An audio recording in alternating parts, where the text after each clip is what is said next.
is America's game. Now, stop humming this here, everything done changed. That warp tool made you open your brain. Eric Vanek is here, so remember the name. He got the waiver wire for the week. Tell you who to start and who to give a seat. Dropping the podcast every week. You know the knowledge is elite. After the show, we gon' hold a Lombardi. Celebrating like we throwing a party. This the blueprint and I know they gon' copy. Harmon intros always go the hardest, cause this is America's game.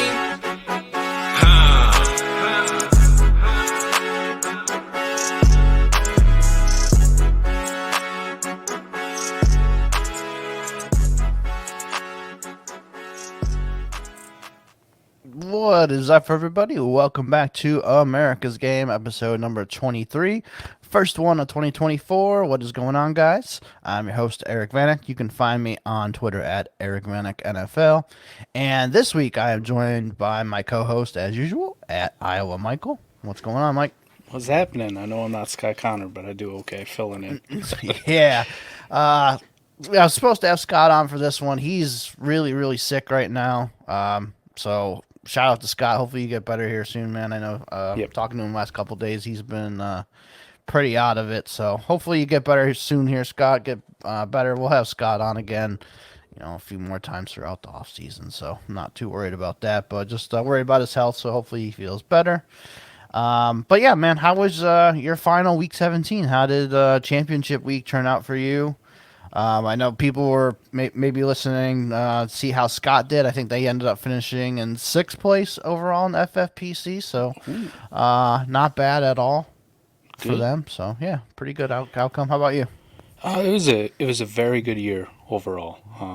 I didn't count on a lot of money. You win a regular season championship or a points lead or whatever, so you get money from that. Some leagues pay out third that I wasn't, I don't ever jot that down as anything I care about. But championship-wise, went 7 for 12, had 12 leagues in a championship, went 7 for 12, so pretty good. Took home 7 first place, and then, all the seconds. Money-wise, it was a fantastic year for me for fantasy football, so it's always kind of nice, too, when you see all that giant pot in your league safe, and then you just start going through and paying all your leagues, and there's still a shit ton left over when you're done. You're like, ooh, now I can do one of two things. You can take the money out, and then the IRS is going to come and go, hey, we're going to need some of that, or you just leave it in there, and you just get a bunch more leagues throughout the off season. So we're going with Plan B. We're going to leave it in and start more leagues. There you go. Yeah, I think I've won 3 of my FFPC leagues. I won 1 of my 2 home leagues that I was in, and then MFL. I think I won 2 out of 4 or something like that. So not terrible. My couple years, the 2 previous years before that were a little bit better than this year, but still, this year was pretty good. I'm coming out ahead, so I'm happy with that. Should have enough money to pay for my leagues and all that. So I did pretty good. I got some money in my account already, and I already bought 2 stupid things. So nice. Yeah, you got to do that. There was a lot of people too. I for whatever reason across all my leagues that split pots this year. Like that was the thing they wanted to do. I hate it. Me personally. Sometimes me and Scott have done that just because it's me and Scott. If it's somebody like random Joe, I don't know, probably not going to happen. Obviously last year it happened a lot with the way the Bengals and Bills game finished. Yeah, you had to last year. Yeah, so I don't know if that started the trend. Maybe I don't know. But yeah, me and Scott would usually do that if we're in the same league together and whatnot. But other than that, yeah, I don't like splitting pots. Usually. I hate it, man. Yeah, I'm vehemently. I don't even know if that's a word. I know it's in there somewhere. I just don't know if I say it right, but I'm against it. I hate it. I despise it. I think my reaction, people would tag you because you commission the league, like, hey, so and so, and we're gonna split the pot this year, and I'm like, do whatever the fuck you soft ass people want to do. There's no rule against it, obviously, so I can't be like an asshole. Like, no, you can't do this, but I can also just drive the knife in should just a little bit and let them know that they're soft. You should go to your local like little trophy store and get little participation trophies and send it to them too. At least you tried, cake. Yeah, there you go. Do want to do one more shout out here before we get started. One of our listeners, Richard Thorne on Twitter at @R_Thor1. He did mention to us and thanked us, myself, you, and Adam, as well as a lot of other people in this space. That we helped him this year, and he won one of the tournaments there on Underdog and won $12,000. So congratulations. Nice. Richard, man, that's a big win. $12,000. I wish I could do that. But yeah, no, great big win for you, man. Congratulations on that. Didn't win the whole tournament, but he was like top 10 or whatever it is. So yeah, great win there to win $12,000, and I'm glad that a lot of us could help you in the space. So just wanted to give you a shout out, man. Congratulations. Hell yeah, 12 grand. Let's go. Hell yeah, man. Now you just got to figure out, like I said earlier, what you want to do with it all. Right. Government's going to want their cut, too, if you take it all out. They're going to want their cut. I'm not a tax professional. I just know how they work. Yeah, and, if you want to come visit Mike in Canton, he's got a spot where you can spend all 12 grand in singles. Yeah, we're pretty good at money laundering over there. Oh, I did have to say one thing, too, Eric. I do have a few $100 riding on this week's games. Okay.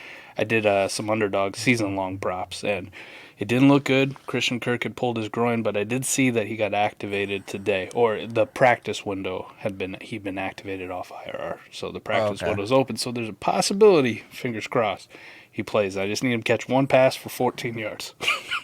Wow, that's crazy. We got money on the line this week. One pass, Christian Kirk. That's all they need. Activate one pass. Yeah, I thought he was down for the count this year, but I didn't even see that he got activated. So, wow. Here we go. Hopefully that one hits for you, and hopefully the mutual one that me and you have going for season end awards hits here in a couple weeks, and me, you, and Johnny Tsunami can bathe in some cash that we're going to be getting. So I thought it was a joke.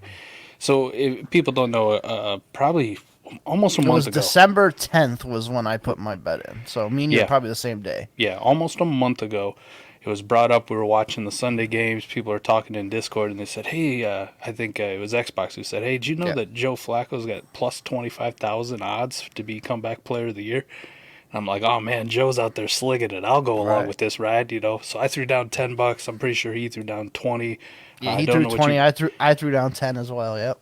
And I'm just looking at it now, and he's the second favorite. DeMar Hamlin's still in first, but Joe Flacco has really closed that gap. And I'm looking at it going, man, I wish I would have put $1,000 down because that would have been $250,000. Yeah, I don't know if I had the balls to do that, but I was debating when I first did it. I'm like, I'll just do $5. I'm like, fuck that. I'm gonna do 10.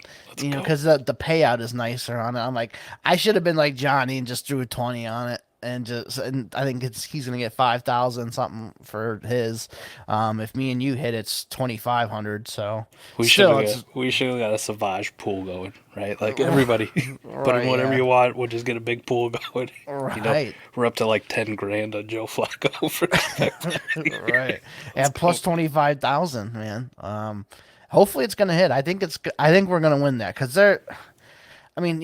it's nice. DeMar Hamlin's still with us and all that, and everything's great. But he played 2 fucking snaps all year. Yeah. If you give him the award, that is total bullshit. Yeah, it's got to go to somebody who's actually playing. Right. It can't go to DNPs. So I think Flacco's the shoe-in for me personally, but I also have skin in the game. But even if I didn't, I would. But the odds say it too. He's at plus 100 now. And he's second, like you said. So hopefully we can do that. Before we do get started on the NFC as well, one other thing a listener brought up to us or mentioned to us on the YouTube comments. He wanted us to give some backup quarterback rankings. So I set up a little page here for me and Mike yesterday to go through our backup quarterback ranks, and we're definitely very, very different. So we're going to go through that real quick here before we get started. So I'll go through my top 5 here. Of top backup quarterbacks in the league, my rankings. So top 5: Jacoby Brissett, Gardner Minshew, Jake Browning, Ryan Tannehill, and Mac Jones are my top five. Go ahead with your top five, Mike. Mac Jones leads off my list. Best Okay. backup quarterback if he's going to be in consideration as backup. Trey Lance, Jake Browning, Ryan Tannehill, and then Zach Wilson for me. Okay. So we have the same 3 and 4. I have Zach Wilson very far down on my list compared to where you have him. Trey Lance, we're kind of close. Mac Jones, we're kind of close on too. Why do you have Zach Wilson so much higher compared to me? So it's the same thing with Mac Jones, kind of the same narrative, at least in my opinion. Both of them, I think, are very talented at the quarterback position. Both were put in horrible offensive situations that were tough to win at. And if either one of them, like for Mac Jones's case, right, being number one, if Bailey Zappi would have came in and looked really competent and really led that offense and really produced, you'd be like, damn, this really is a Mac Jones thing. This was a Mac Jones problem. But Bailey Zappi looked like ass too. Looked horrible. Threw a bunch of picks, turned the ball over. Same for Zach Wilson. I mean, even when Zach Wilson was in there and we're giving him shit, the minute they had to go to, a Simeon, the minute they had to go to Tim Boyle for, God, that was awful to watch. Like, it was even more horrendous than Zach Wilson being in there. So I think he's really talented. And I'm going to imagine there's going to be a team who's going to take a shot on him if he doesn't end up staying in New York. So Right. I just think they just need to improve everything around him. That offensive line is god awful. It was disgusting. So Yeah. I'm gonna bet on talent. He did have some really nice throws, some really nice moments during this season. He actually had a full game where you're like, damn, look at Zach Wilson can actually play, and everything else was just him running for his life. It felt like. Okay. I mean, I guess I get it. Wilson does have some talent. I don't know if any system he can go in there and be good because he does make a lot of boneheaded plays, but we'll see. I mean, I could eat my shit next year for this one, and yeah, he goes on another team and performs well, so we'll see. It was crazy that we had the same 3 and 4 though. Jake Brown and Ryan. Yeah, Tannehill. I mean, I'll just talk about my guys real quick. Brissett, man, I just think any spot he comes into, he can produce. He can start. Like if he could go start in the NFL right now for some team. I think I don't know if I'd rank him in my top. I probably would rank him in my top 32 quarterbacks in the league. Honestly, he's got to be close to it at least. What he did last year with Cleveland, he's came in with Washington. I think it would have been a little bit better if he would have played last week. I think he would have gave, San Francisco a little bit more of a game than what Sam Howell did. But yeah, that's just where I have Jacoby. Gardner Minshew is another one that's just like Brissett. Like we've seen what Minshew can do this year. I mean, hell, he might be leading this team to the playoffs this year too after, this start. So Gardner Minshew, definitely one of the top backups in my mind. Jake Browning, if you would have told me at the beginning of the season, hey, you're going to do backup quarterback ranks and Jake Browning's going to be in your top 3, I would have laughed in your face. But, I mean, this kid has come out the last, whatever it is, 6 weeks, 7 weeks, whatever it's been, and he's absolutely balled, man. Jake Browning definitely becoming one of the best backups in the league, in my opinion. Tannehill, I still think Tannehill's pretty solid for his, I don't want to say his age, and he's a little bit older, but I think he can still get it done in the NFL. He just needs a little bit of a better offensive line. He's one of those players where he needs the weapons around him. He needs the offensive line. He needs good weapons around him in order to succeed. Like, I don't think he's going to ever carry a team, but he can do so in a pinch if you need to. And then I had Mac Jones at 5. Kind of the same stuff you were talking about. I really like Mac Jones. He could be lower on this list too, honestly, but I'm still a believer. After that, I'll finish out our top 10. I have Joe Flacco, Hendon Hooker, Sam Darnold, Trey Lance, Josh Dobbs. Go ahead with the rest of your 5 before I keep talking. Drew Lock, Jacoby Brissett, Joe Flacco, Jameis Winston, and Sam Darnold. Okay, yeah. So we have a couple of similar names there. Flacco is just, we both have Flacco there. Flacco's been amazing. I don't think we really need to really hash that one out. If he's going to continue in the NFL next year, which he should, he could definitely be a starter in the NFL next year, in my opinion. Like, he'd be an upgrade in Atlanta over Brissett or Ritter and Heineke. Flacco could step right in there and be the starter, in my opinion. So there is spots out there where Flacco could go be the starter next year. I don't know if it's ideal, but if he's in the right situation, a good offensive line, good weapons around him, look what he's done in Cleveland. He can do it. Yeah. I have Hendon Hooker a little higher, and I think I put him higher just because of his pedigree coming out of college there. Obviously didn't get to play at all this year. He was still pretty highly thought of coming out, and I'm just putting him up here on a whim, basically off of Dynasty rankings where I think people are going to have him and his value. So that's kind of why I put him up here. And then I had Sam Darnold. You had Sam Darnold as well. Darnold is a solid player. I think if he had to go in and start for Brock Purdy, for a month or so, I think he could probably go 4-0 and play the really good ball for San Francisco. I think it's a lot of these guys have the same thing. Like, they need the pieces around them and they can distribute the ball and they'll be fine. Trey Lance, you had a lot higher than I did. I think for fantasy wise, these last two guys that I had, Lance and Dobbs, for fantasy wise, are probably a little bit better just because they can run the ball. And that's probably why I put them up as high as I did, just because of their fantasy rushing ability. They're going to be able to get you some fantasy points. Dobbs we saw this year be able to lead a team, but then he also fell apart at sometimes too. Trey Lance is still relatively unknown, but ceiling is still pretty high in him. Go ahead with your next five.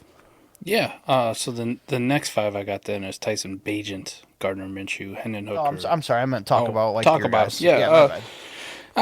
Drew Lock, I really like what I saw when he led that upset against Philadelphia, right? And I think this is kind of one of those guys where he's in the right spot. He's kind of in the reverse Geno spot, like Geno starting, and he's being the Geno Smith of old, like learning. Not a lot of pressure on him, but man, he played lights out when he played against Philadelphia, and it was very impressive to watch him go out there and deal. And I think that's a guy kind of like Zach Wilson, who entered the league with a ton of talent, right? Ridiculous arm talent, good mobility, and it might just taken some seasoning, right? A little bit of time. So I think if Drew Lock were to get an opportunity somewhere, like maybe being one play away, maybe kind of a shaky veteran who's starting, if he's backing up like a Derek Carr type, something like that next year. A Geno Smith type, yeah. A Geno Smith type if they don't do anything at the quarterback position. Yeah, that's a guy too, like in a year would be like, damn, Drew Lock kind of came out of nowhere and he looks really good in this offense. So Jacoby Brissett, you talk glowing about him. Joe Flacco, yes. Jameis, I think, is one of those guys too, kind of like that Drew Lock. Maybe the wild child has kind of gotten out of him. I know he's still a character on the sidelines and in interviews, hilarious, but maybe that's kind of settled down. And same thing for Sam Darnold, maybe sitting here behind Brock Purdy. Not that Purdy's probably teaching him a whole lot, but he's learning something in the Shanahan offense. So he looked really good when he filled in for Purdy the other day too, when they played Baltimore. Yeah. Okay. My next five here, I had Tyrod Taylor, Drew Lock, Jameis Winston, Jimmy Garoppolo, and Andy Dalton are my next five. Go ahead with your five. Tyson Bagent, Gardner Minshew, Hendon Hooker, Kyle Trask, and Davis Mills. Interesting. I was surprised that you had Bagent over Minshew, especially with Minshew leading the team to the playoffs. I think that was one that shocked me when I first looked at your list. I think one of the biggest issues I have with Minshew is I've seen him in multiple spots now with multiple teams, and he's always kind of like, he's exciting at first, and then he's also just a massive detriment to the team at times. You saw the game when Michael Pittman was out. Like, the dude looked lost. Yeah. He was like, what do I do? Like, I don't know who I throw the ball to. So I think Michael Pittman, Jonathan Taylor have a lot to speak towards Gardner Minshew's success. That offensive line's pretty good. So, I'm sure he comes in and adds a little bit of excitement too. But he's also, worked his way out of a few other situations where teams are just like, we're good. We're not going to keep you around. Okay. So with my five, I had Tyrod, another running quarterback. Obviously, he showed the last couple of weeks here he can still play pretty good. So if he were to thrust into a situation, I think he would be just fine. Then I had Drew Lock as well. After that, I really do like Drew Lock, his ability. Like, if you watched him man, during the preseason games when there's like not as like great talent on the defensive side of the ball and Seattle can actually block them, like when he has all the time in the world to sit back there and just fire the ball, it is one of the most prettiest things you'll see in football. Like he throws a great ball on time, accurate, all that. It's just the other times when he's getting pressured and stuff. Maybe sometimes it's not so great. But I really do like his skill set and what he does bring. If he were to just get in the right situation where he could just sit back there and deal, he can make every throw in the book. Obviously, sitting behind Geno, learning a little bit here and there. He's learned some things over the years. He just needs to cut down on those turnovers and stupid plays. But yeah, I definitely really like Drew Lock. That's one I kind of want to acquire some more of.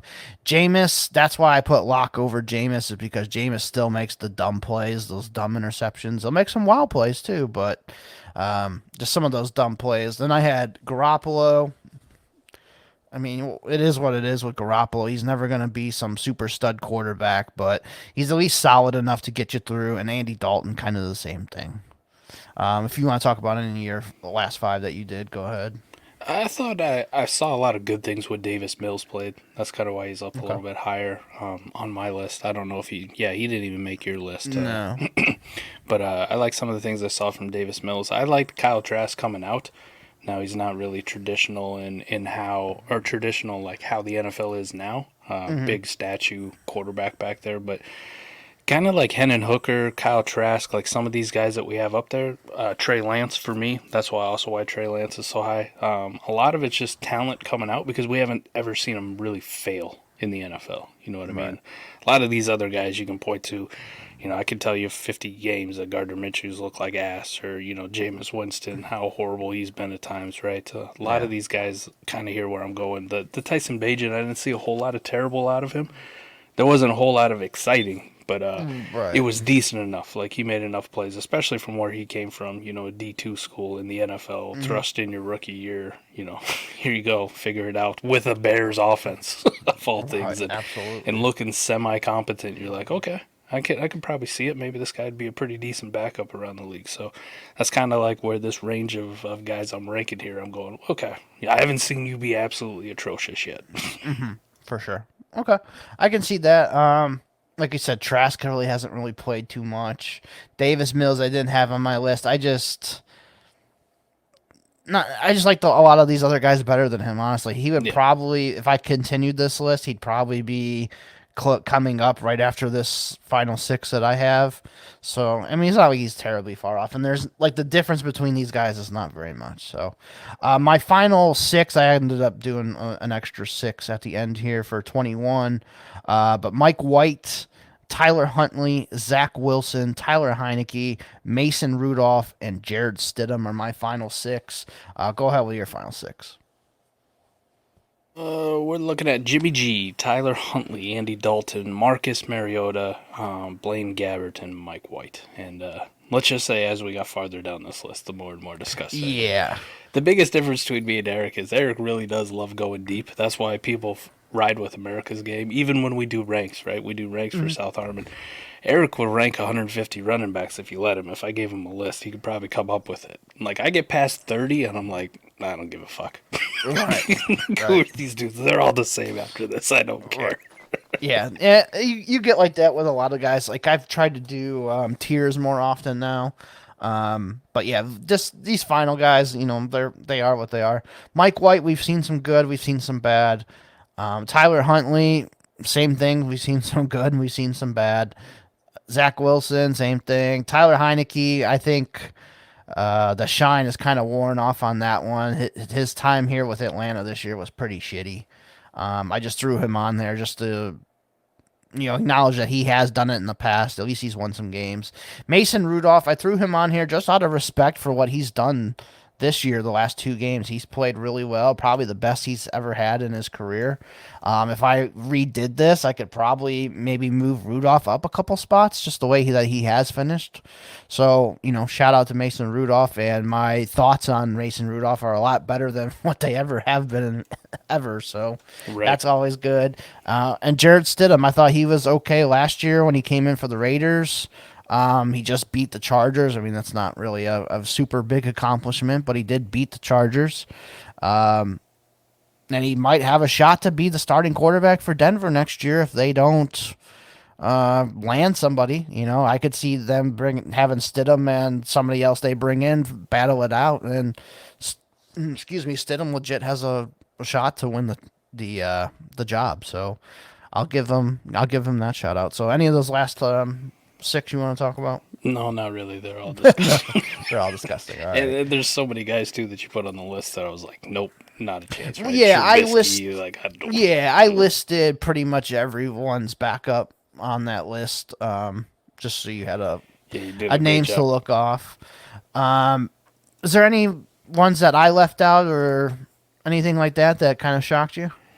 No, not really. Like I didn't put Josh Dobbs on my list, probably because like I wasn't too high on Dobbs coming in, and then it was a nice story, and then the holy cow, like he's going to Minnesota with no preparation, and look how he played. Like, okay, this dude might have actually figured it out, and then you saw multiple games in a row. I was like, oh yeah, that's the Josh Dobbs that's bounced around the league, and there's a reason that teams keep letting him go. So I'm good. Right. I don't care if you can run the football or not. Like Tyler Huntley can run the football, but I don't think he's the greatest backup quarterback.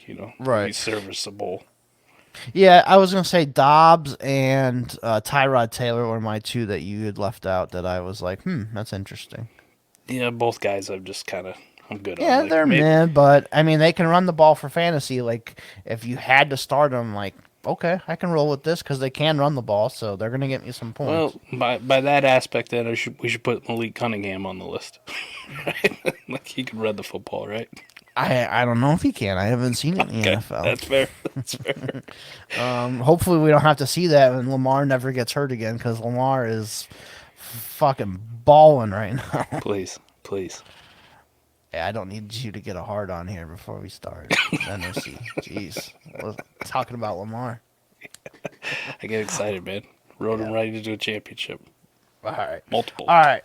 NFC style. Are you ready to start this before this is a 17-hour podcast? Sure, let's get after it. Listen, Adam had to take the week off. It was stressful for him because he had one championship game that he won.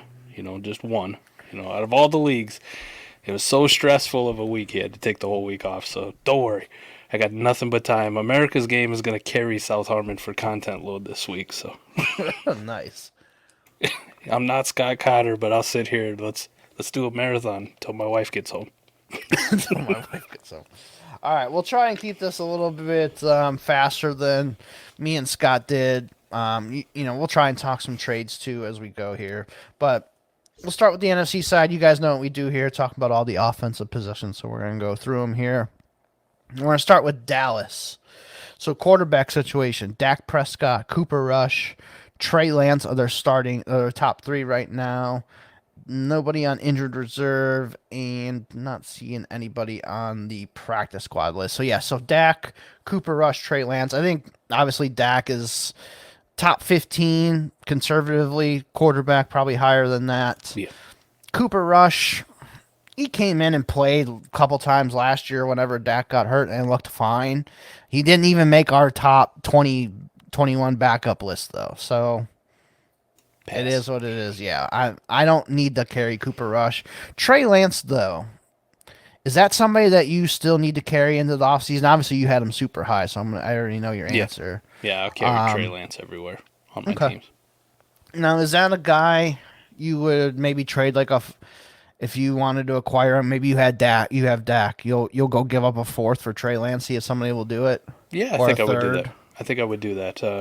Kind of had that epiphany about how I want to carry my off-season roster. Mm-hmm. And you and Scott kind of talked about this, and it's been a theme throughout the year with these backup quarterbacks, and we're cycling running backs everywhere. And a lot of wide receivers and tight ends never really jump too high in Dynasty value, where it's like, oh, man, I'm really glad I rostered this guy in the off-season. So if we're heading in the offseason, Eric, like that's the kind of stuff that I want to be in on. I want to be on Trey Lance. And if I miss, it was a fourth rounder. Who gives a shit? But if I hit, like what if Trey Lance were to get traded somewhere? Like what if the Atlanta Falcons are like, yeah, this is what we're going to roll with. We're going to trade a third to Dallas. We're going to go with Trey Lance. That's going to be the dude we're going to try to develop. All of a sudden you're going, fuck yeah. Right. I don't know if people would give up Lance for a fourth, though. Would you give up a third? Or no? Is that too much? I think I would trade a third as long as it wasn't an early one in this class. Yeah, like a in 311 or Superflex something. Yeah. Okay. All right, that's fair. Mid to late. Go ahead. Yep. Running backs, Tony Pollard, Rico Dowdle. Practice squad running backs right now, they have Malik Davis is still there. Nobody else.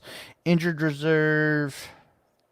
Deuce Vaughn is on injured reserve. He didn't really do too much this year. But yeah, Tony Pollard, disappointed this year. Like everyone, he was a round 1 redraft pick just about at the end of round 1 or starting round 2 there. Disappointed this year. I'm still in on him, but his value is not as much as what it was at the beginning of the year. Rico Dowdle, I think for a guy who missed like 3 or 4 straight years and then to do what he did this year, overtook Malik Davis, was the first step, and then he played pretty well this year. I was pretty impressed with what Rico Dowdle did, so I think he's, as long as he gets re-signed, I believe he's, no, Tony Pollard's the only free agent running back on the. Oh no, Dowdle is too. I'm sorry. He's going to be restricted. Yeah, so Pollard and Dowdle are both going to be free agents, like you said. Rico's restricted. He'll probably be back with Dallas, I would assume. So yeah, he should still have the same role in this team unless they draft somebody, which I think they should. Like Deuce Vaughn's been okay. Rico Dowdle, Malik Davis are like the definition of Jag.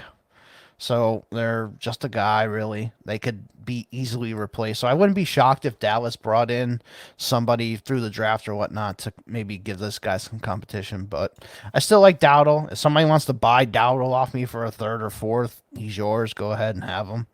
But that's kind of what I'm thinking there with the running backs. Yeah, I think for Dowdle needs to be rostered for just about every league in the offseason.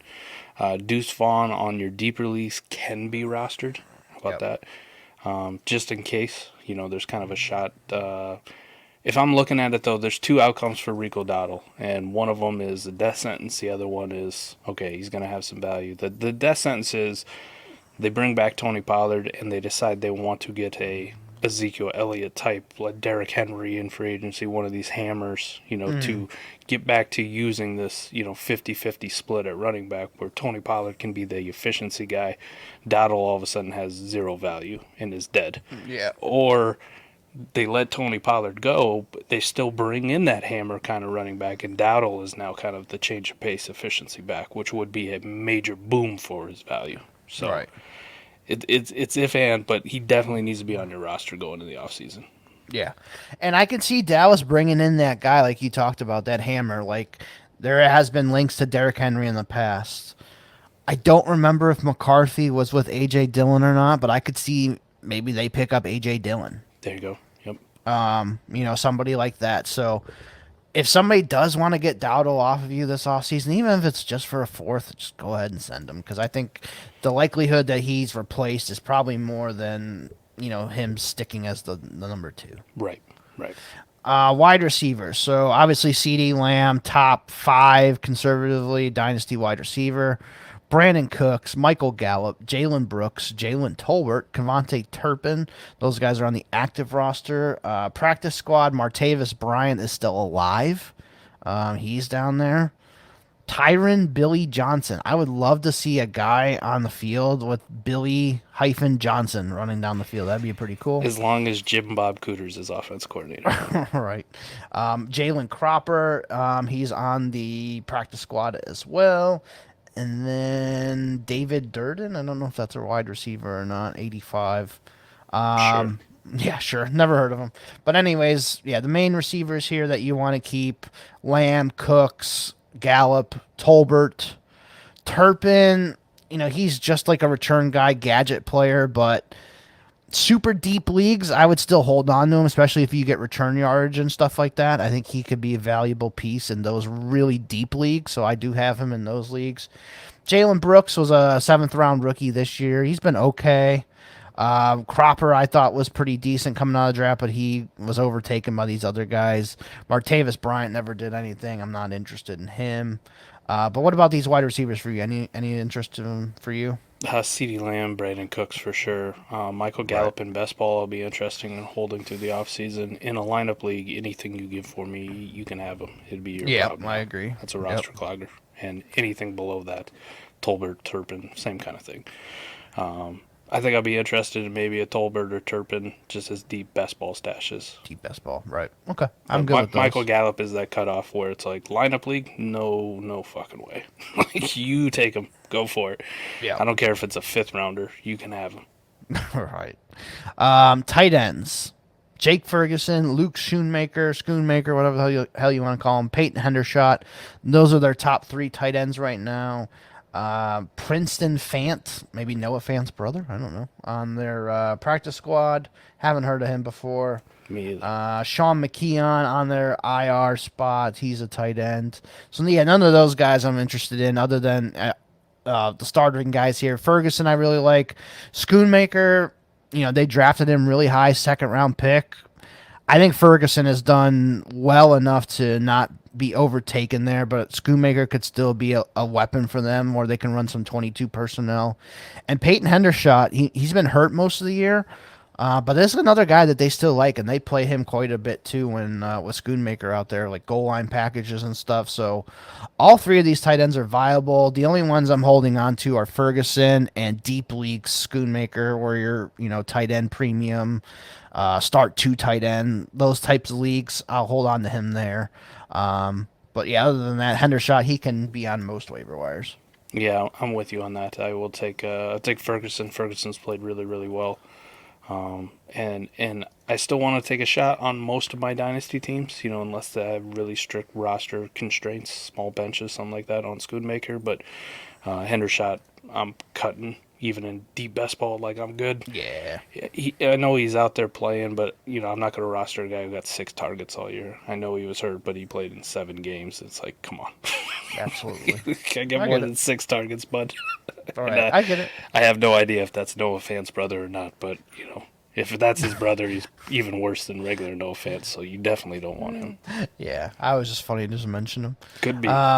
All right, on to the New York Giants. So quarterback, obviously Daniel Jones. I'll mention him first. He's on their IR right now. Tyrod Taylor and Tommy DeVito. Looking at their practice squad, nobody on the practice squad, and they have a shit ton of people on their regular IR, so I'm just going to kind of peruse it real quick. Yep, no, just Daniel Jones. So Daniel Jones, man, I think that's a very interesting one this offseason. I was never a big Daniel Jones fan. I admitted last year after his first year with Dable that, okay, he's better than what I'd given him credit for. And then this year it kind of turned back to shit again, but the offensive line was really shit. They didn't really give him very many receivers. So do I give him a pass? I don't know. What do you think about Daniel Jones? I give him a half a pass. Okay. I'm kind of with you. I thought he was interesting for fantasy because he had a pretty good rushing floor. Right, even if he can throw the ball with shit, you're like, okay, it's anybody who's going to run at 400 or 500 yards at the quarterback position. Like, I'm going to be interested because you got a pretty consistent floor. You're right. Like last year, you're like, okay, Danny Dimes can sling it, right? And he's putting up some numbers. The hype got out of control in the offseason. He got pushed up way too high, even for me, who we kind of came around on him. But I'm like, there ain't no way in a startup I'm taking Daniel Jones in the 2nd or 3rd round. Like, you guys can miss me with this shit. Right. And then to see him fail as bad as it was early in the season, you go, okay, now I'm a little bit wondering. But I'm with you. I'd still have some logical sense where I go, that offense line was horrible. It's not like any quarterback that was back there was playing dynamite or electric. DeVito was a nice story. Tyrod had some moments. That's about it. The receivers are terrible. Darren Waller's always got a hamstring. It seems every fucking year. I'm going to give him a half a pass, but this is you are on the fringe of being dead to the fantasy community forever. Like, you are in Sam Darnold territory right now. Sam Darnold with a contract, unfortunately, for the Giants. As long as the Giants don't fuck it up in week 18 and win a game, they should just lose. Yes. Right now they're at pick 5 on Tankathon.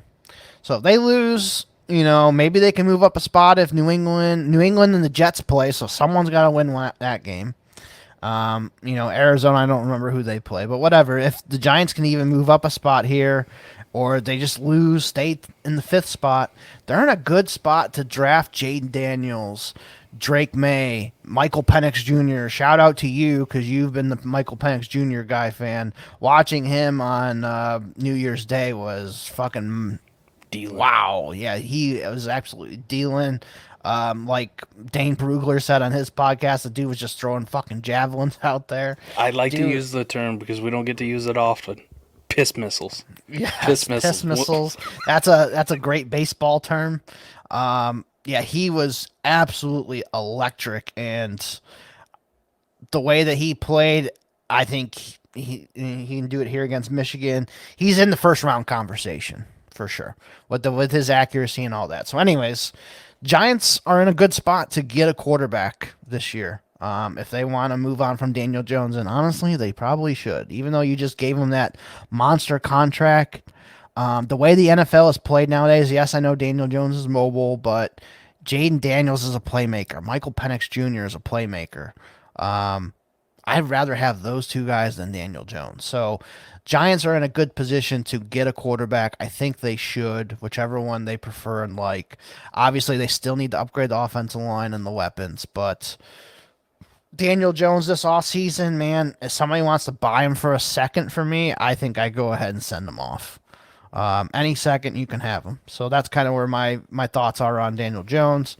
Tyrod is a free agent, so I don't know if he'll be back, but Tyrod's going to be a sought-after backup in this league for sure. He's going to go somewhere and back up somebody that needs a solid backup that can, something happens to that guy, he can go in and play and be pretty well. So Tyrod, definitely somebody I will hold into the offseason.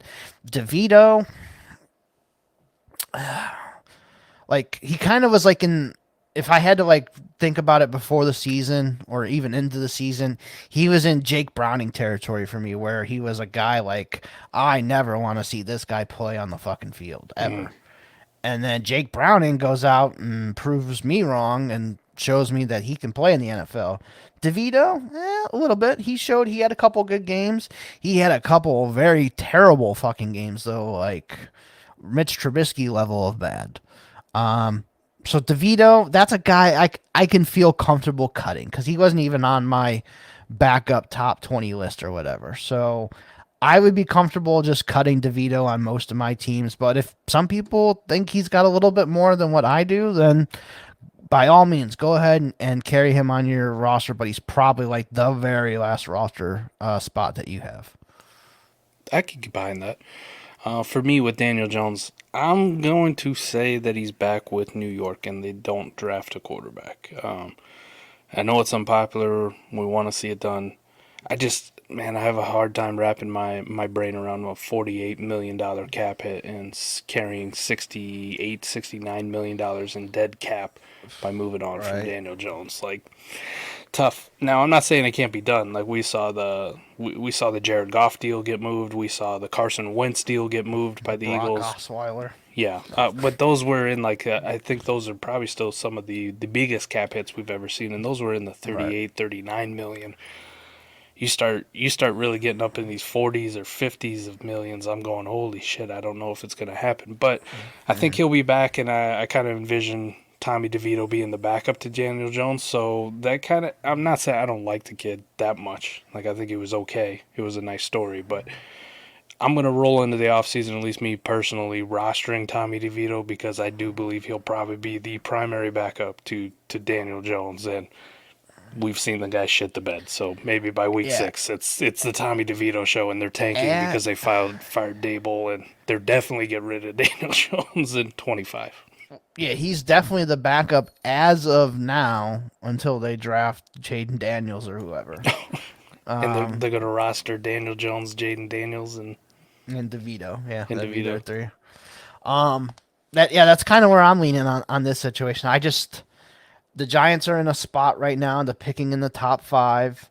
There are multiple quarterbacks that can go in the top 3 or 4, and they're in a shot. They have a shot to get one for sure. Now, if things worked out and they picked fifth and 4 quarterbacks went ahead of them and they get Marvin Harrison, okay, let's roll with Daniel Jones and Marvin Harrison Jr.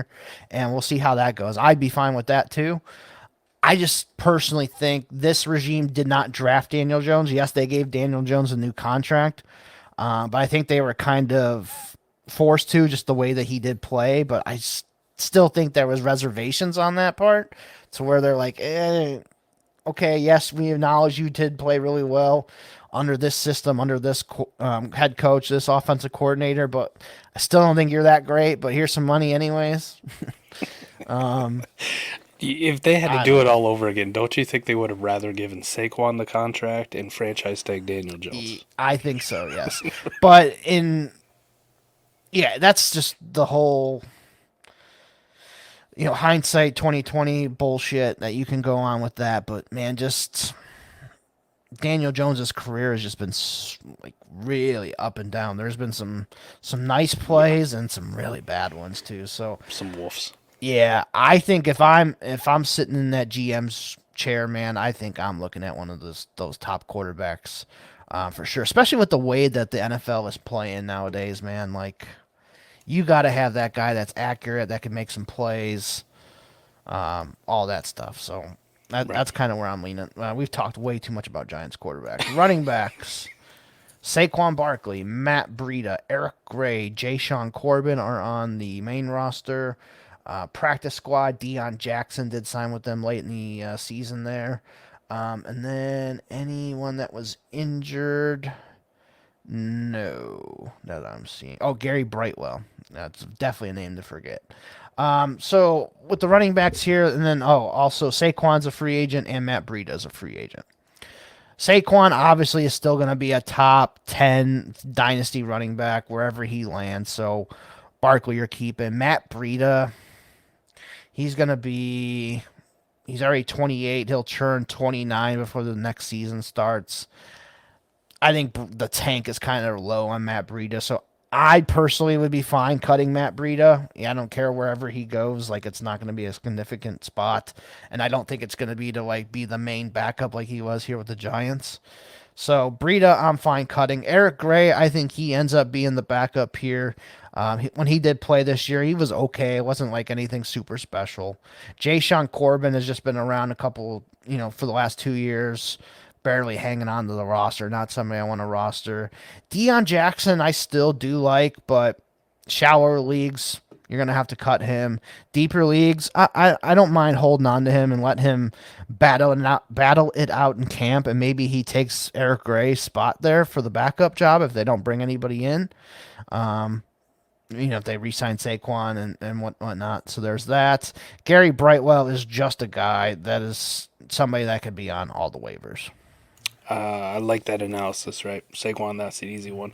Matt Breida fits into that category, and I'll be pretty consistent with all these guys. If I've seen you have to fill in for an injured running back and get the featured role, multiple times, and we've seen it the last couple years, him being the primary backup to Saquon, and you don't do anything with it at all, like you're never a difference maker, never even like an above average, I wouldn't even consider starting you. He barely got you 10 points in one game. Like, I'm done. Like, I won't roster you. That's a cut candidate. I don't care if you're listed as the backup to a guy. Like, you have no juice whatsoever, no appeal. Yep. Eric Gray, on the other hand, haven't seen him fail. I haven't seen him in a featured workload. Maybe he does something. Maybe he would if he'd given him the chance. So I'd be interested in Eric Gray. Jay-Sean Corbin, kind of same thing. You've had your chance for multiple years and never really cracked the lineup starting gig. I'm good with you. Deion Jackson, deeper leagues, yes, I will still roster you because I've seen you do something in the league. The shallow ones, that's a cut. Okay. Wide receivers here. This one will be pretty easy. Jalen Hyatt, I'll still hold on to him. Darius Slayton, still hold on to him. He's like barely above roster clogger status. Wan'Dale Robinson, he's probably getting in the clogger status, but still a young player, maybe with a better quarterback. If he gets a Jaden Daniels or whoever, maybe those guys could be pretty good. So I'm still interested in those top 3. The rest of these guys, no thanks. Isaiah Hodgins has fallen back down to Isaiah Hodgins level. It's not playoff Isaiah Hodgins. Sterling Shepard is cooked. Gunnar Olszewski is a return man specialist, nothing special there. Paris Campbell, he's cooked. Practice squad receivers, Dennis Houston, that was a former Cowboy, no thanks. Any of the injured guys that I notice, Bryce Ford Wheaton, that was a rookie this year that had a couple bright spots in college, but probably just a guy, nobody I want to carry. So yeah, just for me, Hyatt, Slayton, Wandale, I'll keep. The rest of these guys can go. Yeah, I'm with you.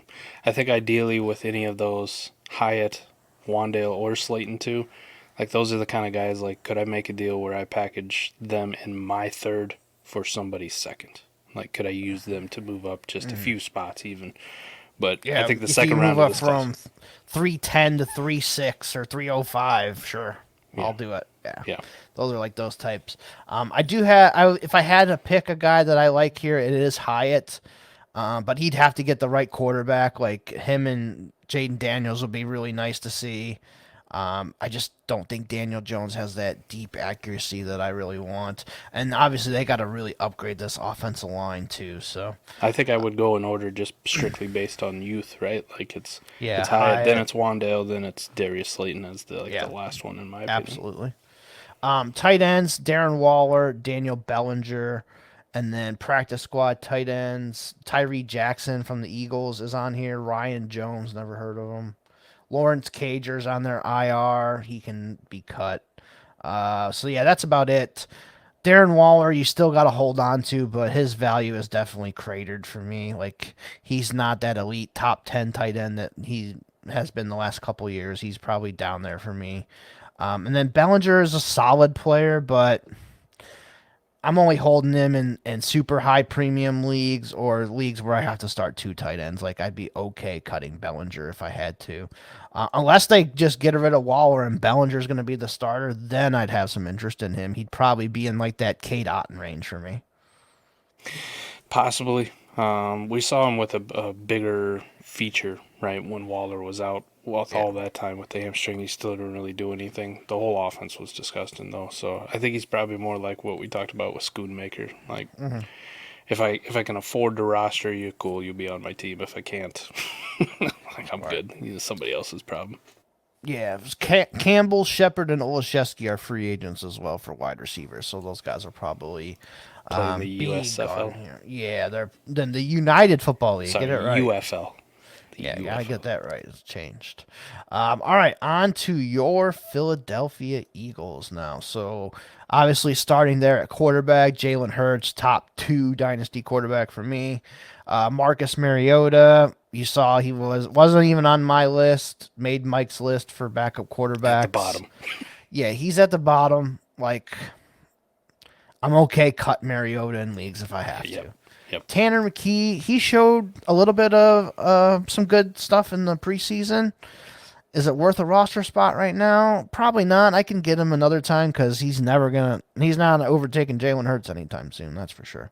Yep. Practice squad, no quarterbacks there, and IR, nobody on there as well. So yeah, pretty easy here. Hurts, and then the other two can probably get cut. Yep, that's easy. Yep. Running backs, DeAndre Swift, who I believe is a free agent. Yep, Swift is a free agent. Boston Scott's a free agent. Rashad Penny's a free agent. And Mariota's a free agent. So Swift, Gainwell, Boston Scott, Rashad Penny. We'll see what the Eagles do there. Do they re-sign just Swift and let Scott and Penny walk? I would assume Penny's going to walk regardless. They could bring Boston Scott back as that RB3. They do have Lou Nichols on their practice squad. Not somebody I'm interested in anyways. What do you got with the running backs there? I'm hoping they bring DeAndre Swift back, but you're definitely interested in him. Even if they let him walk, he's going to go somewhere and have a pretty big role. Kenneth Gainwell, yes, I'm still going to roster him. Yep. Even though he's not the greatest, but we also seen him in a feature role actually produce, and that was in last year's actual NFL playoffs. Boston Scott, zero interest in, and Rashad Penny, the deepest of flyers, but he's a running back who's had some juice and had some moments. He didn't play at all this year, but if he goes in free agency, which probably will happen, maybe he ends up on a team as a backup. Rashad Penny, being that number 2 punch to Tony Pollard, like that's a discount like thumper right there. Like I'd be all for it. But that's still a move that would kill like a Rico Dottle. It's like, oh shit. Are you surprised that they didn't give Penny like really the ball at all this year? Nope, because they still refuse to give DeAndre Swift the ball a whole hell of a lot here down the stretch. So, Sirianni just really doesn't know what the hell he wants to do with this offense. I don't trust him at all. Right? They activated Rashad Penny for this game against the Cardinals. Right? They activated him. Didn't get a carry. They deactivated Bradley Roby, who had the best coverage grade of all of our corners. And where did we lose the game at? In the secondary. It's like, you can't make this shit up. This Eagles team is fucked. Just killing me. Yeah. They're going to be a wild card team, it looks like, and they're going to be a dangerous wild card team, but we'll see. I don't know if they're going to be running the Super Bowl like they did last year. Baker's going to beat our ass, right? He's always feeling dangerous. Yeah, we'll see. All right, wide receivers. I think this one's pretty easy too. You roster A.J. Brown, Devontae Smith, top 15 Dynasty receivers. Julio Jones, cut. Zacchaeus, cut. If I had to pick one of these guys, it'd be Quez Watkins, but you can safely cut him. Britton Covey, just a special teams player. Griffin Herbert, never heard of him, on their practice squad. Joseph Nagata from Clemson, I believe. Rookie Greg Ward, solid player that's been there for a couple years, but practice squad type players. Devin Allen on their practice squad as well. Yeah, so I'm guessing you're the same as me. AJ, Devontae, rest can get cut. Even in best ball. The rest of those dudes are roster cloggers in best ball. Yeah, and they could easily upgrade on Quez Watkins this year as the number 3 receiver and get an actual number 3 receiver. Maybe, but they probably still wouldn't throw it. No, they probably still wouldn't. Yeah, but that's up to somebody that can easily be replaced. So I'm happy cutting those guys if I need spots. Tight ends, another super easy spot. Dallas Goedert, the rest you cut. Jack Stoll, gone. Grant Calcaterra, gone. Noah Togiai, gone. Yeah, any of these other ones are gone. Alberto, I'd even cut him. These are even worse than the Daniel Bellinger we were talking about, right? Oh, yeah. They had the chance for a featured role, and they did absolutely nothing with it. Nothing. Yeah. Any of them. And I had high hopes for Alberto. I had high hopes for Calcaterra at one point. Jack Stoll, we know, is just a blocker. Nobody really should have been picking his ass up at all. But, yeah, you just cut the rest of these dudes. Yeah, Stoll and Alberto are free agents. Zacchaeus and Quez Watkins are also free agents as well. So those guys all should be gone, but I wouldn't be surprised if Philadelphia brought one or two of them back. On to Washington now. So this roster is going to look completely different next year. So we'll see what happens here. But quarterback, Sam Howell, Jacoby Brissett, Jake Fromm, fucking wolf. That's your quarterback 3. I wouldn't be surprised. I mean, they probably hold on to Sam Howell just because it's a cheap, young rookie deal. He has shown he can play in the league, but I would assume he's going to be a backup to somebody next year. Brissett probably gone. Fromm gone. They don't have anybody on the practice squads or anybody that's worth noting after that, though. Holding on, rostering Sam Howell, rostering Jacoby Brissett. Yeah, those guys you're still going to hold on to for sure. I'm not getting rid of them. If somebody came to you, hey, I'll give you a second-round pick for Sam Howell, you send them away. Yeah, I think I would. Which is a long shot when I was telling people to go buy him here about 6 weeks ago. Right. Oops. Would you send Howell away for a third, knowing he's probably not going to be the starter? No, because there's still a possibility, right? Okay. There's still an outside shot. And even if it's not, maybe he's starting for 4 or 5 games at the beginning of next year. So I mean, if they get a solid veteran quarterback there, or most likely they're picking, Tankathon has them number 2 overall, so they could be right there for whichever quarterback they want. They could even be the team that says, hey, Chicago, we're picking 2, you guys are picking 1. We know you don't need a quarterback most likely if you're going to stick with Fields. We'll trade up here to get Caleb Williams. I could see that definitely happening this offseason. We'll see. I don't know. You can call me a Howell defender or whatever, too, but that offensive line was horrible. I mean, the Giants were bad, but the Commanders might have been even worse. Absolutely. And the only comparison we saw, I really wish we would have got to saw Jacoby Brissett play for a full game. last week, because if it would have looked horrible, he's getting sacked all the time, can't find his receivers, then maybe we go, okay, maybe this ain't really Sam Howell, but we didn't.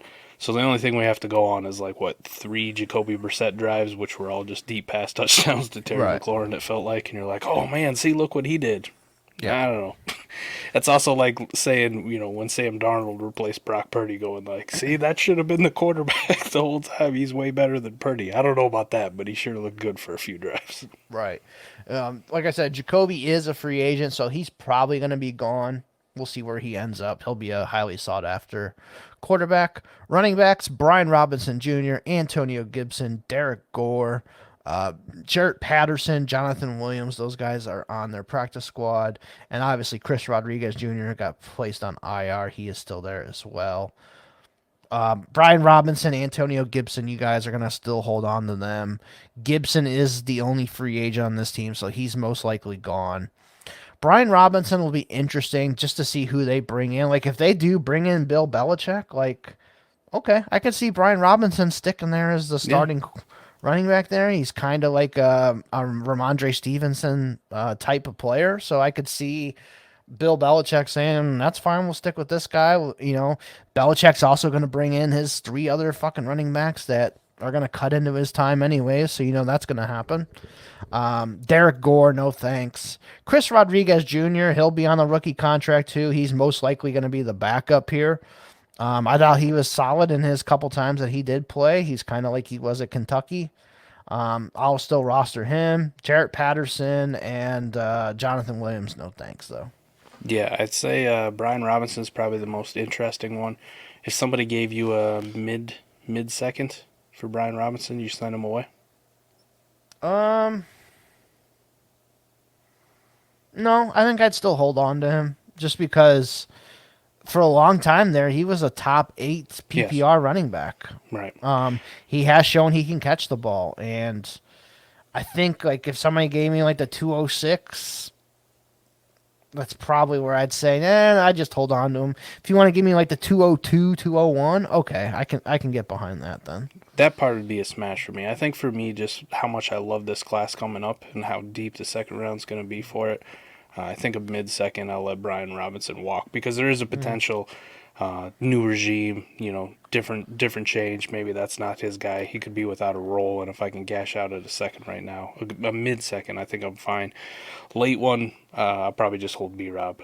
Antonio Gibson, you give me a third for him, he's yours, but if I can't get a third for him, I'm holding at a fourth. Interesting. And I'll probably go buy some Antonio Gibson's with force, see if I can't throw him around. I don't think I want to buy for a third. I'd rather have the liquidity, but fourth rounder I'd be interested. And kind of the same thing for Chris Rodriguez with that potential backup role. Any third, he's yours. Any fourth, I might go out and try to pick up a few Chris Rod shares. I'm interested to see where Gibson ends up, because I think he's going to end up in a situation that's a lot better, hopefully, where he can be used as a pass catcher, used properly. And I think Gibson could be one of the sneaky guys next year that could finally produce and have some fantasy value for us. So maybe a better version of Jerick McKinnon is kind of what I'm hoping for. No, that could be very likely. I think he's more of a candidate, and you and I had this conversation maybe a month or two ago. That's kind of the guy that I just want to get thrown in on a deal. If I'm just happen to, we're making a move somewhere else, and I see that they have Antonio Gibson, it's like, hey, toss in Gibby for me. Right. All right. Fine. All right. Wide receivers, pretty easy here. Terry McLaurin, you're rostering. Jahan Dotson, you'll still roster. Curtis Samuel, I'll still roster. The rest of these guys can go to my free agents. Diami Brown, Byron Pringle, Jamison Crowder, Mitchell Tinsley. Practice squad receivers, Bryson Tremaine, Casimir Allen, never heard of these ones. Davian Davis. Yeah, all those guys can go. Dax Milne on the IR. I believe that is it. So, yeah, all those guys can go. I'll roster McLaurin, Dotson, and Samuel. I'm with you. I'm rostering those guys the rest of them cuts. What's your value on Dotson after 2 years in the NFL? You want to give me a second for him, I'll re-roll it into a second-round wide receiver. Okay. Somebody's offers you the 301? pass. I'll just roll with Dotson. Just roll with Dotson. Okay, so that's kind of where we're valuing Dotson right now. Tight ends. I believe this team. No, it's a different team. Just one guy's a free agent. So Logan Thomas still under contract. John Bates, Cole Turner, all those guys are still under contract. Tight ends on their practice squad. Nobody. They do have Armani Rogers, who was on IR all year, and Curtis Hodges as well on IR. Honestly, the only one worth rostering still is Logan Thomas, but new regime, they could totally replace Logan Thomas and he could be the backup. So he's very volatile. If somebody wants to give me a 3rd-round pick for Logan Thomas, here you go. You can have it. 100% with you, and I don't want to touch any of those other guys. I'm not even. Way. I mean, Armani Rogers had some intrigue, but didn't he blow out his Achilles or something before the season? Like that was just the easy cut where you're like, okay, Now just went your athleticism too. So yeah, like if even if it's like a 7 point per PPR in Washington D.C. league, I'm not holding any of those tight ends. All right. Our next team, Chicago quarterbacks: Justin Fields, Tyson Bagent, and Nathan Peterman. Practice squad. Not seeing anybody, and wow, this team did not have a lot of injuries compared to what they usually do. They're usually one of those teams that are just ravaged by injuries. But yeah, so Justin Fields, we'll see if they do keep him. I think he showed at least enough this year to stick around there as their quarterback. I think it would be smart for them to maybe move down to pick 2 or 3, leverage Washington or New England to move up to number 1. Where they could still get Marvin Harrison Jr. at 2 or 3, let these other teams get their quarterbacks. And obviously you have the rights to Caleb Williams, who a lot of people are thinking there's some generational talent, or one of these other quarterbacks. Like if you can get an extra 2 to 3 first-round picks on top of just moving down 2 spots, and you still get Marvin Harrison Jr., I think that's what I would do if I'm the Bears GM, and that's what I think they're going to do. So stick with Fields, trade down 2 spots, get a shit ton of more first-round picks just to give up the rights to some generational quarterback that some people think he is, and they're off to the races. So I think Justin Fields definitely going to be a top 12-ish quarterback for me. Tyson Bagent, very solid backup, like you said. You had him in your top 20. I didn't. But he'd be right there, like right on the cusp if I kept ranking him. I'd be okay holding on to Bagent just because Fields does get hurt from time to time. Nathan Peterman, he should just be erased from the player pool. Pass, right? Yeah. Hard pass. Yeah. Fields is going to be an interesting one, not only because of the situation you're talking about, but like what people do with him in Dynasty. I see he's back up to QB 14 on Keep Trade Cut, so still approaching that back end QB1 territory. Mm-hmm. With the uncertainty around him, though, he's still ranked above 24 mid-first. So if I had to ask you, we get 4 quarterbacks with top 15 draft capital, Michael Penix and say it's J.J. McCarthy or QB 3 and 4. It'd probably be Penix, Jaden Daniels, May, and Caleb. Yeah. Okay, so throw Jaden Daniels in there at QB 3, Penix at 4, right? But all those guys got top 15 draft capital. Any of those that you don't want over Justin Fields? Man, that one's tough. I would think I could see him like in between 3 and 4, whoever that is. Like I haven't really studied my quarterbacks and all that so far, but I could see him like being like right in between whoever 3rd and 4th is, or maybe above 3rd. That's probably where he would be penciled in for me. This is one of the things too. Adam and I always talk about dynasty cycles. Now we're in the off season, so you're going to see all these picks skyrocket in value. You can just watch Keep Trade Cut because this is going to go ridiculous, right? That mid 24 first is going to be above Tua, probably above Trevor Lawrence at some point. Those guys are top 10 quarterbacks right now. Exactly. Yeah. So this is going to happen. But I just thought it was interesting. Right now, if you really like Justin Fields, think comprehensively about this, because there's going to be a scenario where you're going to have the choice of, possibly buying Justin Fields for the QB3 or QB4 of this class. And if you value Fields more than that, it's something that can get done pretty easily. I thought it was going to be more towards the back end of the first. Like that's kind of where I assumed people were going to value him as a whole. But looks like right now he's better than a mid first. He's almost like the 103 in itself, 104. Yeah, I don't know if you can maybe entice the owner. Like if you know you're picking 107, 108, can you go and send that straight up for Justin Fields? I would try it personally and see if you can get that, because I would rather trade that 107, 108 and get Justin Fields back. Yeah. So that's something you could try, because that's going to be right around like the Bowers, Roma Dunze range, Neighbors, Brian Thomas, those guys. Like, yeah, those guys are going to be pretty good, but it's a super flex Justin Fields, the way he runs the ball, especially if they get him some weapons here, especially if he gets Marvin Harrison Jr. like we're talking about, like wheels up there for Justin Fields. Think about that range last year, and then we also saw like the 106, 107 range. Jordan Addison had a pretty good year. Would you rather have Jordan Addison now, or would you rather have Justin Fields? Knowing what I know now, and I don't know Minnesota's quarterback situation, I'd probably go Fields. All right. So you're kind of looking at a similar kind of choice Quentin Johnston or Justin Fields. Oh, that's fucking. Come on, kidding. Tank Bigsby or Justin. Right. Yeah. All right. Running backs here for Chicago: Khalil Herbert, Roshan Johnson, Deontay Foreman, Travis Homer. Anybody on the old practice squad? Not seeing anybody, and nobody on the IR. And then looking at Deontay Foreman is a free agent. So Foreman played pretty well. They could bring him back. Khalil Herbert, I thought he's been their best running back all year. And then when he came back from injury, they screwed around with him and let Roshan and Foreman were over him. But the last couple weeks, Herbert has really showed off. I think he's their best running back. I'll still hold on to him.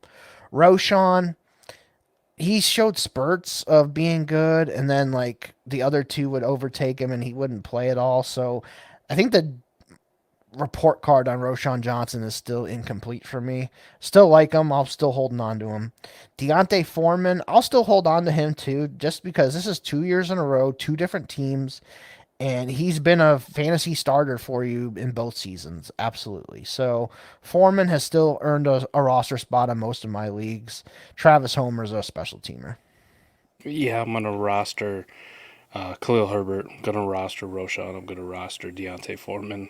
Travis Homer, no interest whatsoever. That's a roster clogger running back right there. Yeah, absolutely. He's on every waiver wire, so. Roshan is probably the one most interesting as far as what to do with him in the offseason. And I think for me, if I can re-roll him into a late second, an early third, a mid-third, something like that, just about any third, go ahead. Like somebody else can have Roshan. But if you can't extract that out of him, by all means, I'm just going to hold him, see what happens. Agreed with that. Yeah, I would say Roshan and Foreman, any third. Well, I don't want to say that for Roshan, but mid-third, early third for Roshan, any third for Foreman. Yeah, they can go. Khalil Herbert, probably any second I'd be fine. I'd re-roll Khalil Herbert for any second, but I'd be fine holding them too. Wide receivers, honestly, this one's pretty easy too. DJ Moore, you're gonna roster. Darnell Mooney, you're gonna roster, I guess, but he is a free agent. The other free agents, I'll just mention them quick. Equinemius St. Brown, Trent Taylor, Joe Reed are all free agents. Darnell Mooney, he's teetering on roster clogger. Tyler Scott, probably a roster clogger. St. Brown, Velus Jones, Trent Taylor, Colin Johnson, all roster cloggers. Shouldn't be on your team. Joe Reed is on IR. Nasimba Webster on practice squad. Those guys can all be safely cut. So really, it's DJ Moore and Darnell Mooney are the only Bears receivers that you can even roster right now. Yeah, with Darnell Mooney too, you hit it on the head. He's kind of like Darius Slayton. He's on the fringe of being a roster clogger. And the only thing holding out hope is what we saw his rookie year and his production. And you're like, well, maybe. I also kind of feel like that's going to be a guy who gets let go in free agency and then signs a pretty decent contract somewhere that we like, and people will go, oh, yeah, remember Darnell Mooney? And at that point, it's like, yeah, who the hell wants him? Come get him. Right. That's it. Like, can you give me a second? I'll take a second. I'll take two-thirds. Sure. Two-thirds? Come on. You're kind of hoping for that good landing spot for him. Like, please. if he goes and beats the third receiver for the Rams, takes Demarcus Robinson's spot. If he goes to Kansas City with Mahomes, Yeah, well, he people signed. losing shit. If Gabe Davis gets $20 million and the Bills sign Darnell Mooney for cheaper than that, and he takes the Gabe Davis role, like those would be the spots that where you can probably trade Darnell Mooney for a decent price. As of right now, like No.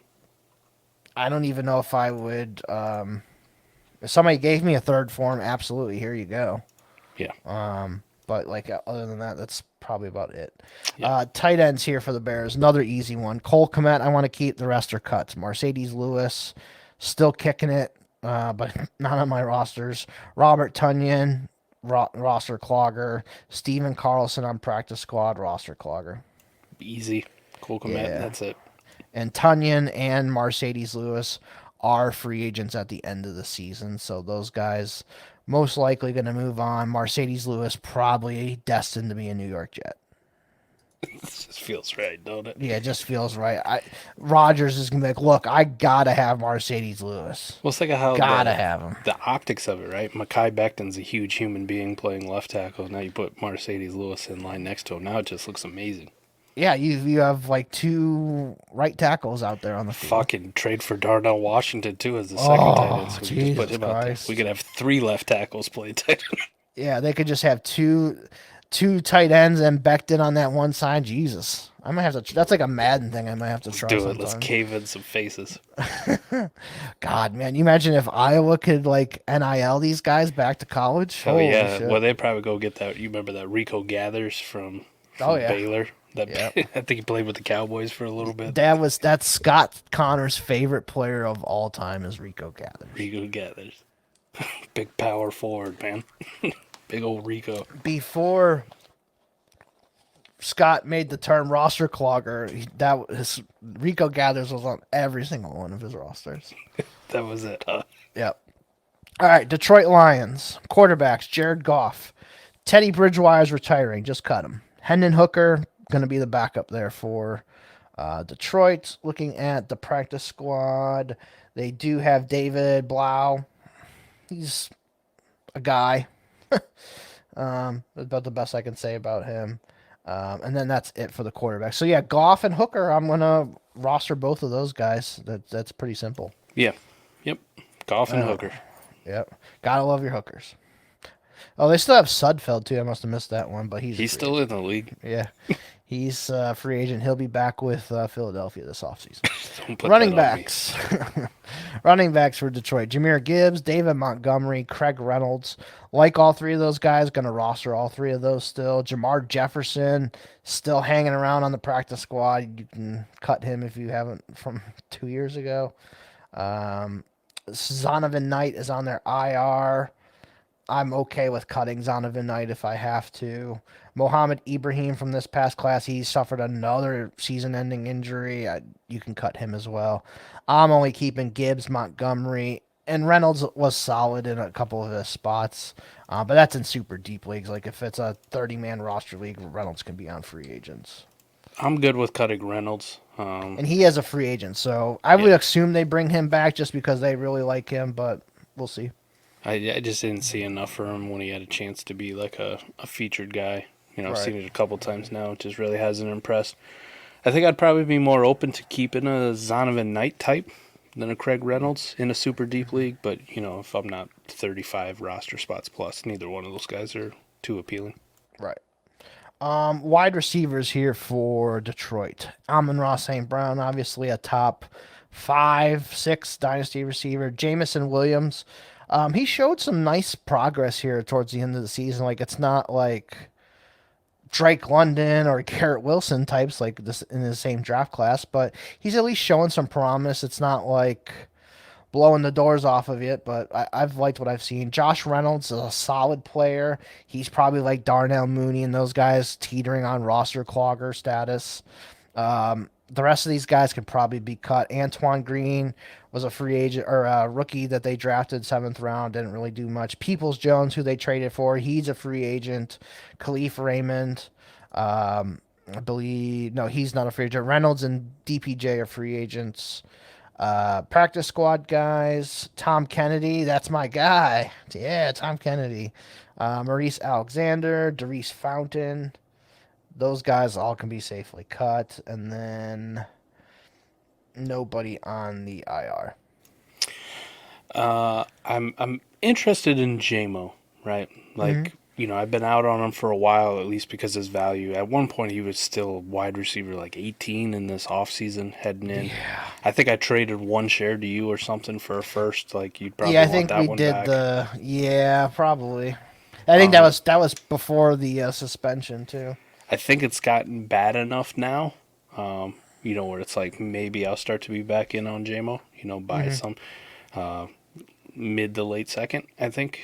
I'd be interested in acquiring him, but that's top dollar. Like, I'm good after that. I'll let somebody else take him. But, he started to do some things at the end of the season. Josh Reynolds, pretty solid for best ball. Probably don't want to touch him in a lineup league. Like, maybe some depth. Like, he's been okay. DPJ is damn near a roster clogger everywhere. Like, he didn't even do shit in best ball leagues once he got traded there. Yep. You're hoping he goes somewhere and has a role, I guess, because it ain't in Detroit, apparently. Yeah, I mean, I like the talent, and like he was leading the snaps for Browns wide receivers there up until he got traded. Like he was even above Cooper for snaps played. Right. Just never got the ball at all, and it was the same in Detroit. Like he didn't play as many snaps, but he just didn't get the ball. Like I said, he's a free agent. He'll end up somewhere. He played 7 games with Detroit. He got 5 targets. Yeah, it wasn't. I mean, that's still picking up a new offense, so it's hard. I get it, but he's gonna, go out there and get a deal somewhere. But yeah, Jameson, man, like he did show some nice flashes here towards the end. Hopefully, in the playoffs, man, he can maybe make a big play or something like that. To maybe you can get a little bit back for him. It's definitely not a first, but maybe like you said, mid to late second, you could probably. Get something for him there. So I kind of stopped paying attention to the fantasy football, at least injuries, after week 17. But I did see he hurt his ankle. I haven't heard anything about this because I'm not following the Cowboys. That was during the Cowboys game he got hurt. So yeah, really the only guys I want to roster here are Amon-Ra, Jameson, Josh Reynolds in a deep best ball league like you mentioned, and Tom Kennedy I want to roster. Just for the memes. Yeah, just for Eric Vanek start sit, our first year doing it. Fucking Tom Kennedy was the answer for everything. Fair enough. Tight ends: Sam Laporta, maybe tight end 1, should be tight end 1. Can debate that. Brock Wright, James Mitchell. James Mitchell, you could maybe he's gets cut here for that brutal flag that he got in the Dallas game that cost them. Anthony Ferkser. He's still alive, apparently. I didn't realize that. He signed with Detroit here recently.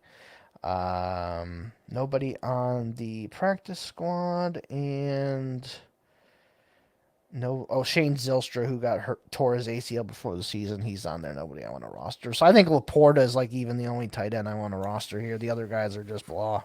I could make a case in deep tight end premium, like 2 tight end leagues, that kind of stuff, to possibly roster Brock Wright, kind of in that Luke Schoonmaker role, because I've seen him do some things in the past. James Mitchell, no, hard pass.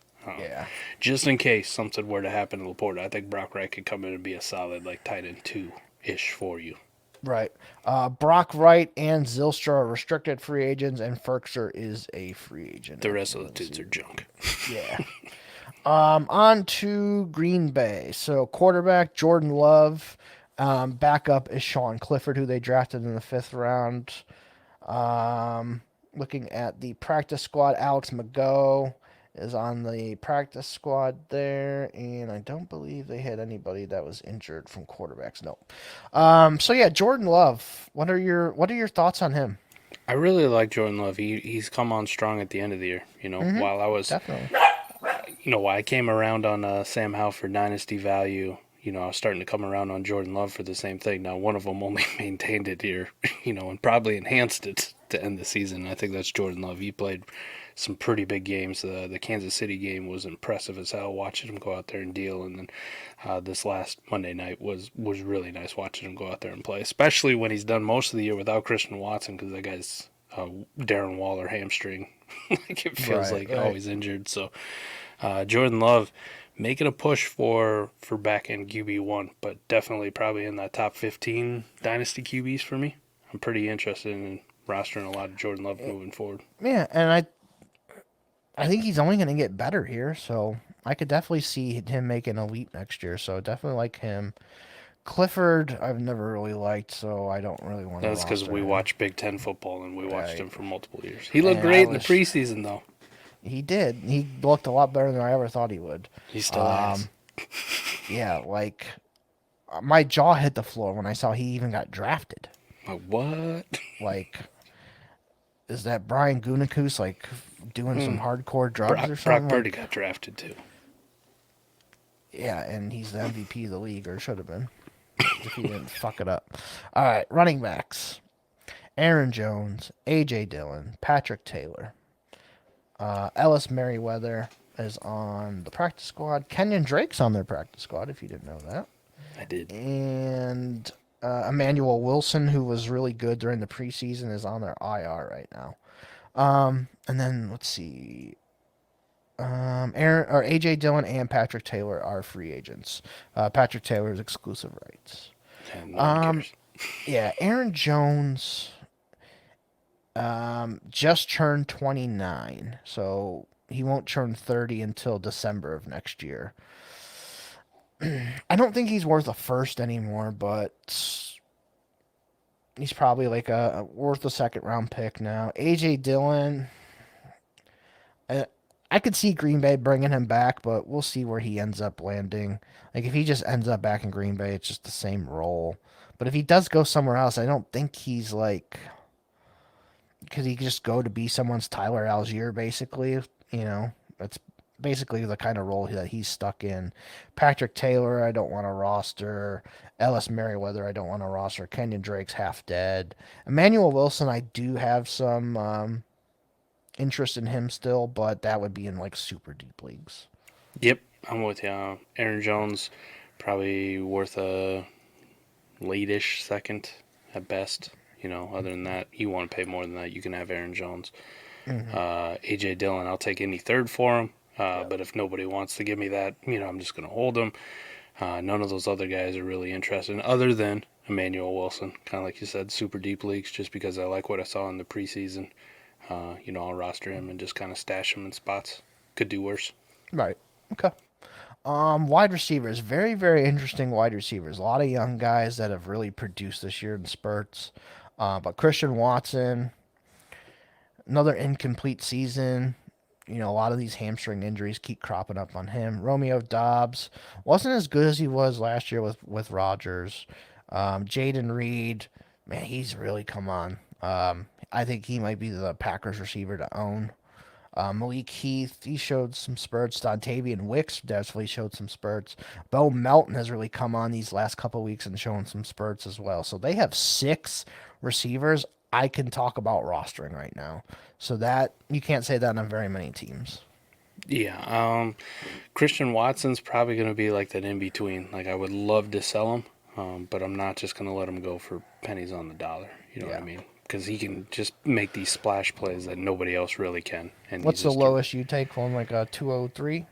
203 kind of feels about right. Like just at that end of the early second territory, right? Jaden Reed is probably the dude on this team. I'm with you that I want to own the most. Romeo Doubs is solid, even for lineup. Like, that's a dude worth rostering. But again, if you gave me a second-round pick for him, you could have him. An early third, you could probably have him. Dontavian Wicks, I like him more than Romeo Doubs, personally. But still kind of the same principle. You give me any second, it's easily an early third. I'll probably just re-roll Wicks too. But Wicks has been a nice find. I really like Wicks. But a lot of wide receivers on here, and even in best ball leagues, like deeper ones, Malik Heath is like somebody I'm kind of interested still. You know, I thought I was just going to cut him after the season, and I'm like, shit, Malik Heath, Bo Melton, like one of these guys I might want to pick up. Yeah, I kind of think Melton has overtaken Heath, honestly. Could be. But I probably want shares of either, both, whatever I can get off of waivers at this point. Yep. And then on their practice squad, nobody really too much to mention. Grant Dubois. Who? Thrick Pitts. What a name. Just Rick. I don't know if it's Rick or Thrick. Thyrick. Who cares? It's Kyle Pitts' terrible brother. Yeah, they just gave him a cooler name. And then Samari Torre. He was good last year, but I think he's kind of just gotten overtaken by all these other receivers, to be honest. Isn't he also like old as shit too? You know, last year was his rookie year, but I'm pretty sure he did like 6 years at Nebraska. He's 25. He'll be 26 before the season Jesus starts. Christ, man. That guy did literally feel like he was at Nebraska for 47 years.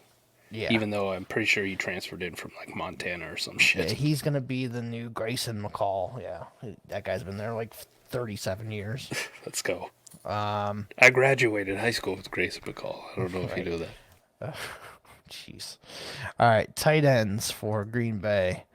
I think this is pretty easy too. Kraft and Musgrave. The rest of them can go. Ben Sims, he can go. Joel Wilson is on their practice squad. Tyler Davis, and then Josiah DeGuara as well. Those guys can all go. I'll just roster Musgrave and Kraft, and I think Musgrave's still the starter, but I think this team could play a little like, I don't want to say Gronk and Hernandez, but that's the first tight end duo that comes to mind that was really successful. Like, I can see this tight end duo being pretty successful. I'm still Team Kraft over Musgrave. But either of them they're tough, right? That's the A-Warp tight end life. I'll re-roll either one of them into a second-round pick in 24. So, right, you want them, you can have them, and I'll go draft Jatavian Sanders and try this shit all over again. Right? That's how it goes. Right. All right, so now on to Minnesota now. So quarterback, Nick Mullins, Jaron Hall, Josh Dobbs, Kirk Cousins. I believe that's it. They ran through a lot of quarterbacks this year. Yeah, that's it. Kirk Cousins, we'll start with him. I think he's obviously going to have a starting job somewhere next year. Like, I think I really see him, like, if Denver can't get anybody, like, I could see Cousins going there to Denver and being the Sean Payton type player, like, smart, kind of like Drew Brees in a way. Like, he can kind of run that offense that way. So I could see Kirk Cousins to Denver. That would be my prediction. The rest of these quarterbacks, though, Mullins, he wasn't on our list, our top 20 list or whatever. So no. Jaron Hall, probably no. Josh Dobbs, I still like. I would still roster him. I think he could be someone's solid backup. What are your thoughts on Cousins and the rest of these guys? Cousins for sure. That's a guy that you're interested in, and I think he's starting somewhere next year. Mm-hmm. People get mad at me when I throw it out, but what do you think about the Denver connection I just came up with? Denver's a pretty good one. I also think, and I've said it all season, but people get mad at me, there's less than a 0% chance this is your starting quarterback for San Francisco next year, but people hate that. I'm just saying, if Brock Purdy shits himself in the playoffs, they will replace him. Sorry. All right. Denver's a pretty good spot. And I think Dobbs is like on that borderline. I'm probably still going to roster him in most leagues as backup, but none of those other dudes. Nick Mullins is terrible. Jaron Hall's always been terrible too. Right. Okay. I'm fine with that. Running backs, Alex Madison, Ty Chandler, and Kenny Nwangwu. They do have Cam Akers, who tore another Achilles. Dwayne McBride is on the practice squad still. Didn't do anything. Myles Gaskin was up and down all season long. So, looking at the free agents here real quick, it's just Cam Akers, a free agent, restricted free agent. Good luck. So Madison is signed. He'll be back again. Ty Chandler, Nwangwu. I think those Madison and Chandler, I'm fine still rostering. Nwangwu can be on free agents. Cam Akers, I personally cut all my Cam Akers when he got the second Achilles tear. Like, coming back from one is hard enough. Coming back from two, I'm just gonna pass. Let anybody have him. If you want him for any draft pick, I don't care if you have 5 or 6 rounds. If you want a 5th round, 6th round pick for him, take him. Fab, I'll take Fab for him. Anything, but he can go. Dwayne McBride had, this team had a lot of injuries at running back this year, and he never came up, so he can go. Myles Gaskin, as much as I like him, he can go. I think you're probably on the same page as me. The only one I'd say is I would rather roster a Dwayne McBride over a Cam Akers. Like I still want Oh, both yeah, on me deeper too. leagues. Gonna roster both, but I'd put McBride over Akers. But yeah, Gaskin and Wangwu. I used to be the biggest Kenny Wangwu fan there was, and he's never done anything. So hard pass. Unless you're in a shit IDP where he's like a reasonable player because he gets all those kick return yards. Right. Get all those kick return points where you're like, hey, maybe Exactly. maybe it's best ball. I don't have to start this dude. Right. Wide receivers here: Justin Jefferson, Jordan Addison. You're keeping those guys. KJ Osborne and Brandon Powell are both free agents. Yep, unrestricted free agents. So I would assume they bring back Osborne. Powell, we'll see if they bring him back. Jalen Naylor, I still really like, 6th-round pick that they drafted in 2022. Just been off and on injured, but I think he could do just as good as Powell or Osborne if he could stay healthy. So I do like Jalen Naylor. Somebody I'm going to roster this offseason outside of super deep leagues, probably not. He can be on my waivers. Practice squad guys, Lucky Jackson. Wasn't lucky to get on the fucking field this year. Tristan Jackson, Thayer Thomas, N'Keal Harry, fucking N'Keal Harry, woof. And nobody on the IR that I can see. So yeah, I mean Jefferson, Addison, Osborne. I'll roster those guys. Powell, I've already cut in some leagues. Jalen Naylor can be cut too. So Powell is one of those guys where you kind of see what happens, and there's a possibility maybe in deep leagues. Like that's a guy you could probably pick up off best ball waivers in week 2, though. Like you don't even deep ones, so you don't really have to worry about that. Jalen Naylor, a little bit more appeal, especially if KJ Osborne were to leave, go somewhere else. So that's a guy I probably still want to roster in deep leagues, like especially deep best ball leagues. That's a guy that I'll throw at the end of the bench. Right. One of the few exceptions at the wide receiver position where I'm like, I could get some wide receiver value from an offense I think could be pretty good. So, KJ Osborne, if he is to leave, it's going to be so landing spot dependent, man. If he's going to a shitty team as the wide receiver 3, it's like, I'm good, man. If he's going to Atlanta as a wide receiver too, no thanks. Like Van Jefferson, right? Yeah, exactly. Now we're good. You're definitely dead now. Yeah. All right, so tight ends, TJ Hawkinson, very brutal knee injury. He's going to have to come back from. Probably starts the year on PUP lists, I would assume.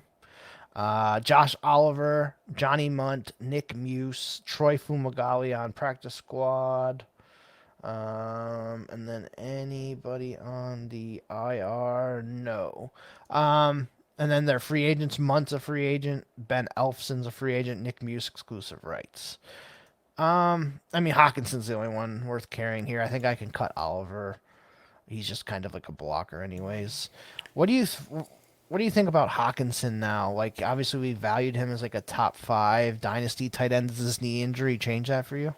100%. So I recorded a solo episode of Canton Bound, which comes out same day as this podcast on Thursday. He was on my sells list. It was all just dynasty sells and ones that you need to make right now. He was the number one guy I let off with. So that being said, I'm probably going to be interested in rostering Josh Oliver. Okay. In like the leagues where tight ends matter. You know, deep 2 tight end leagues, big tight end premiums, best ball leagues. Like that's just kind of a guy I'm going to throw on there because TJ Hawkins is not going to play to start the season. It's a late December ACL and MCL, and if you know how bad those dual ligament injuries are, knee injuries, right, they take a lot of time. Think Chris Godwin. I mean, it was but like that fucker was back for week 1. That's what's scaring me a little bit because I said the same thing about Godwin. That fucker was back. And then if you remember what happened, right, he pulled a hamstring and then missed 5 weeks in a row with the hamstring. I don't think it was that long, but like he did start off slow, but then towards the end of the season turned it on. But whatever, either way. So that was 2 years ago, right, with Chris Godwin. Yeah. Just wanted to look that up, but. Yeah, TJ Hawkins is just a big sell. He's still dynasty wide receiver 2 for a lot of people on keep trade cut. He's still going to be in top 5 for almost everybody. Like this is a dude where tight ends don't really matter anyways. He was the 1 or 2 tight end, however your league scoring goes this year. That's just a guy I move on because even it was a bad year for tight ends as a whole. Outside of like, wow, Sam Laporta as a rookie did this, pretty awesome. Yeah. David Njoku came on late. Evan Ingram, helped you win championships, but. Travis Kelce had a bad year. Kyle Pitts did nothing. Darren Waller was invisible. George Kittle was up and down. Like, I'm good. I'm just gonna move on from him while he still carries this, while it's still fresh in people's minds. Like, hey, he had a really great year. And he could be back. Like, you guys can play the coulda, shoulda, woulda game, and I'm gonna bank on the fact that he's out for the first 4 weeks at least. And we probably don't see T.J. Hawkinson be back to normal for 8-10 weeks into the season. Like, really actually putting up numbers that matter.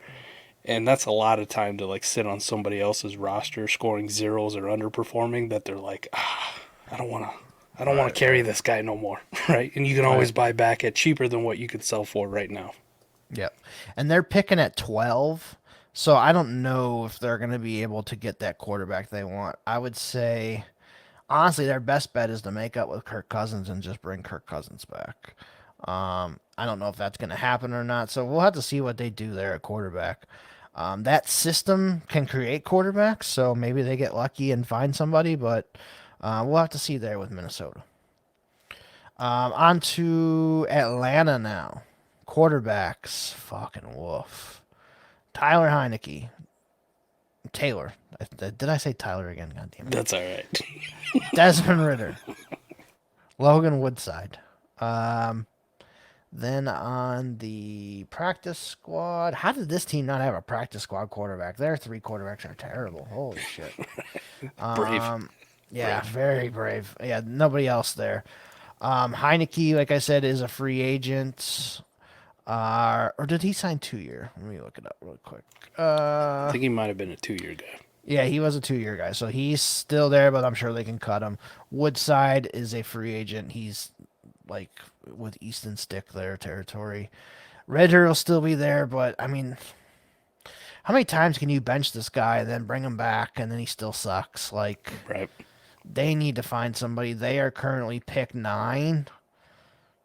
We'll see if they can get a guy. Could they, if the Bears do move on from Justin Fields, could they go for Fields? Could they get Ryan Tannehill from Tennessee as a free agent, like I've talked about? Could they go for Kirk Cousins? Could they be in the Russ market? Yeah, Russell Wilson's another one that I've heard. Like, could they go for Russ? Because that actually would fit Russell Wilson's style, the play action, style of offense that Atlanta likes to run. Like, that's actually probably a really good spot for Russell Wilson. A guy we talked about at the beginning of the show, like, if it's a possibility, could they be in play for a Drew Lock if they like him? We're going to roll out Drew Lock. And I think that would fit his style, too, where it's like, here, fake handoff to Bijan and just chuck it fucking deep to Drake London or Kyle Pitts. Right, yeah. Uncork that out, baby. Yeah, I kind of think, like, the Russell Wilson one would be a perfect match great for them. Yep. Yeah. So they're going to be in the market for quarterback. Ritter's going to be the backup. I'm fine cutting. I don't know if I'm... Yeah, Heineke I could probably cut. Ritter... God, he's like, I want to cut him, but I don't even own him. I don't even own him anywhere. That's how much I didn't like the guy. And Woodside is terrible. So, yeah, what are your thoughts on Heineke and Ritter? I'll probably hold on to Ritter. I'm cutting Heineke. It was a nice story when he was in Washington, almost beating the Bucks, and then he started and he had some value, and you talked about him quite a bit on this show. Like, he's going to play at some point, and you're 1,000% right. And then he played, and then he'd have some moments, and then he'd suck, and they'd go back to Ritter, and then Ritter would suck, and they'd go back to Heineke, and then Heineke sucked again, and then went back to Ritter. It's like, oh, you guys are both terrible. But yeah. Maybe just on the upside, the youth of Desmond Ritter is the only reason he's going to hang around on my roster at all. Yeah, and it sounds like they're going to bring back Arthur Smith and this GM again. Like, Gross. I haven't heard any of the rumblings of that he's on the hot seat. Like, I could just see this being another mediocre season for them next year, so hopefully they can turn it around. On to the running back. So obviously Bijan, top 3 dynasty running back. Tyler Algier, very solid running back. Cordell Patterson, free agent. Practice squad, Carlos Washington Jr., who I liked from preseason. And I don't believe they have anybody on the IR. So yeah, Bijan and Algier, very interested in keeping those guys right now.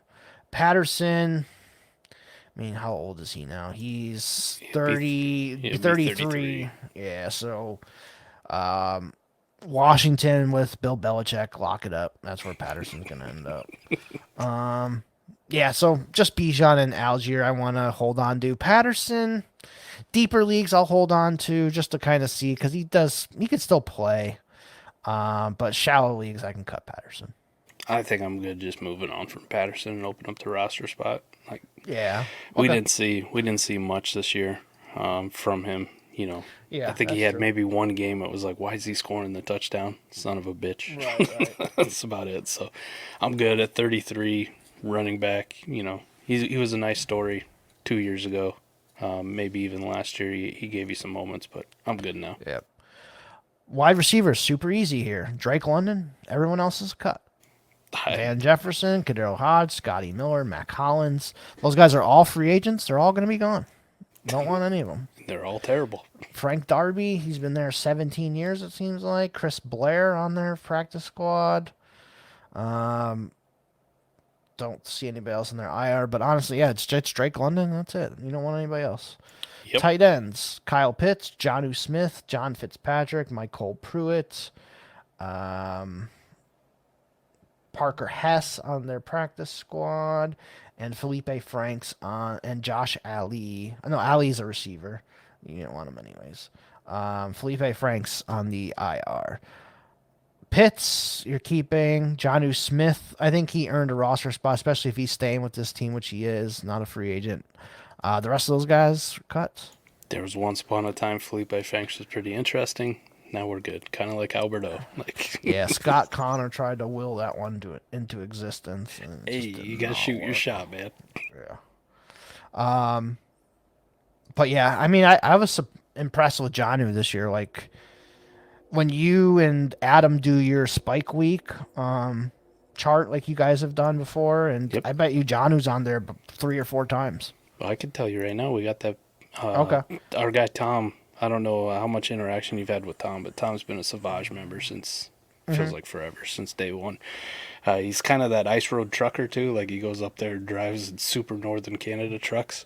Oh, okay. But when he comes back, he's home for a good few months at a time. So he's a spreadsheet savant. So he figured out a way to get the spike weeks updated during the season because it was just such a pain in the ass for me. So Okay. Tom's got him up. Let's go check out and see where Mr. Jonnu Smith ranked through week 17. I wouldn't be surprised if he's a top 12 tight end. So his total score, his combined score, looks like he came in at 17th. Okay. Yeah, he's pretty damn close. So he had 3 spike weeks and 5 above average consistent weeks where he was top 16 or better.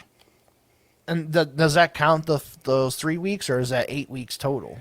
No, it counts in the spike weeks. So 5 weeks total he was usable, at the tight end position, or above average at least, as far as best ball goes. Yeah, Or I'm like, who would giving have you thought an that advantage. going into the season? Right. So congratulations to John. He He was actually ahead of his teammate. Yeah, which is shocking, but also not shocking coming from a Arthur Smith fucking offense. Kyle Pitts only spiked 1 time. Yeah. Might as well, we're on the Atlanta Falcons. Let's talk about it. Kyle Pitts. What are your thoughts on him for Dynasty? Needs a quarterback and desperately needs Arthur Smith to go away. But one of them may happen. Right. So let's say they do get Russell Wilson or Ryan Tannehill or Kirk Cousins. Are you still going to be all in there on Kyle Pitts, still as like a top 10 Dynasty tight end? Top 10, yeah. But when you also say top 10, it's like not as sexy as you would think. Yeah, it should have been top 1 like 2 years ago. I Right. just updated my Dynasty ranks while I was watching the Washington game the other night. So Kyle Pitts comes in at tight end 9 for me, the last of the tier 2 tight ends. Okay. Yeah, I think that's fair. He's just ahead of Dallas Goedert, Pat Freiermuth, T.J. Hawkinson because, like I said, the injury is highly concerning when you blow out your ACL and MCL in late December. So, yeah, that's just kind of where he's at. But, I'll take Evan Ingram above him, George Kittle, David Njoku, Mark Andrews, Kincaid, Kelsey, McBride, Laporta. All Yeah, very- he's fallen quite a bit for sure. I comfortable saying any first he can go, even in like tight end premium leagues and 2 tight ends. Kyle Pitts was one of those guys where, I loved the shit out of him. But when it got to cutting time, right before the trade deadline in a lineup league, I wasn't starting him. I was starting T.J. Hawkinson, and then I started David Njoku. I also had him on the team. I traded Kyle Pitts almost literally straight up 1-for-1 for Mike Evans. And a lot of people for Mike Evans is, any first kind of territory just because of the age. But, that's where you're at with Kyle Pitts now. I would re-roll Kyle Pitts into any first. I think it's pretty safe. Kyle Pitts or Brock Bowers? I'll probably go Brock Bowers because of the hype. Production-wise, though, they both could be terrible and lacking, right? We got so spoiled by rookie tight ends here lately that we think he's just going to step in. This is 2 years in a row we've had rookie tight ends come in and just produce. Like, I think if Bowers lands in the right spot, man, I'm gonna be in on some Bowers at least in the right leagues. I'm like, if it's just a 1.5 premium, nothing special. I think the only difference is with like this year's tight ends, like Sam Laporta and Dalton Kincaid. They're at least Kincaid for that stretch. They were like difference makers at the tight end. The year before, we were enthralled with the production we got from tight ends, but it was kind of unsuspected, right? Like Chig and Dolchich and Kate Otten and Daniel Bellinger. And then you saw what happened to almost all those guys universally this year. It was like they were invisible. Yeah, Trey McBride didn't do shit, and then he comes in this year, and now he's a top 5 Dynasty. Exactly. So I think that's more the case of like when we look at rookie tight ends coming in, that's kind of what you need to expect. Like you can like them, like a Trey McBride, but plan for year 2 or 3 at best. Don't draft them thinking they're going to do a lot. But with Brock Bowers, I think people are just going to go 1-for-1. Like he's going to be Sam Laporta level right out the gate, if not better. So I'll take Bowers over Pitts and then trade Bowers. In your dynasty ranks, will you have Bowers above Pitts then? Just because market's probably going to reflect that pretty easily. Okay. Pitts burned so many people this year. Like the stank is on him pretty good now. Okay. Quarterbacks for Carolina: Bryce Young, Andy Dalton. Practice squad. They didn't have anybody, shockingly. Injured reserve. And a lot of injuries. Nobody there. So, yeah, it's just Bryce Young, Andy Dalton. Bryce Young, very awful first year for sure. Still like him, but it's going to depend on this coaching staff that they bring in for him. It sounds like Ben Johnson is probably who they want to target. So they're going to have to... If he gets with Ben Johnson, I'm going to give him a shot. If somebody's selling cheap on him, I'll buy some Bryce Young. I just don't think Bryce Young is as bad as he showed, but as a number 1 overall pick, I've talked about it in the past, like you need to be able to carry the team on your back and make them look better than what they are. Like he didn't do that. Trevor Lawrence didn't do that his first year either. So I'm hoping Bryce Young can improve, but it didn't look very good this year at all. Like, I don't think he's ever going to be a top 12 dynasty quarterback. That's for sure. That's probably fair. A good assessment of it. Bryce Young for me is going to be one of my biggest buys at the quarterback position because it was so bad and he's so damn cheap for to go out and get because people are panicked on it. But this is a situation that could easily change. He didn't have shit for weapons. I mean, his best one was old man Adam Thielen, who if they cut, they could save like $12 million against the cap. They have a significant amount of cap. They could go out and make a T. Higgins play, one of these other good wide receivers. They don't have their first, but their second round pick's going to be what 33 on the nuts. Yeah, right now they have a second, a third, a fourth, a fifth from Tennessee, a fifth from 49ers, and a sixth from Arizona. So they really don't have a whole lot of draft capital here for a team. It's a great free agent wide receiver class, and it's a great rookie deep. So like pick 33 could be a pretty intriguing. Oh, they're going to trade pick 33 because they need some picks. Yeah. And that 33rd pick is always super valuable. If they can move back 5, 6, 7 spots, whatever, pick up another pick or two, they're definitely going to do it. But they could still get an early day 2 wide receiver that would have some pretty good intrigue. Mingo didn't really do shit this year. I didn't really like that pick, but hey, it is what it is. But I think they could fix their weapons, is the point. And I think if they fix their weapons and shore up the offensive line a little bit, Bryce Young could look much better in year 2 with whatever coaching staff they decide to bring in. Yep. The Frank Reich hire was always like, the dude literally just got fired from Indianapolis for being fucking incompetent.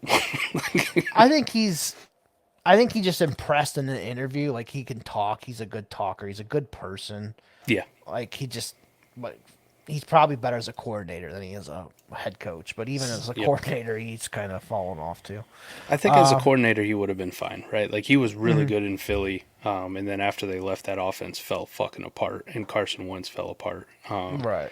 I think he's a fantastic coordinator, kind of like Josh McDaniels. Like, I think Josh McDaniels is actually a pretty competent offensive coordinator. He's just a terrible head coach, and I don't know why people keep giving him jobs as head coach. Right. Yeah, I think both of those guys are done for head coaching jobs. All right, running backs on this team: Chuba Hubbard, Miles Sanders, Blackshear.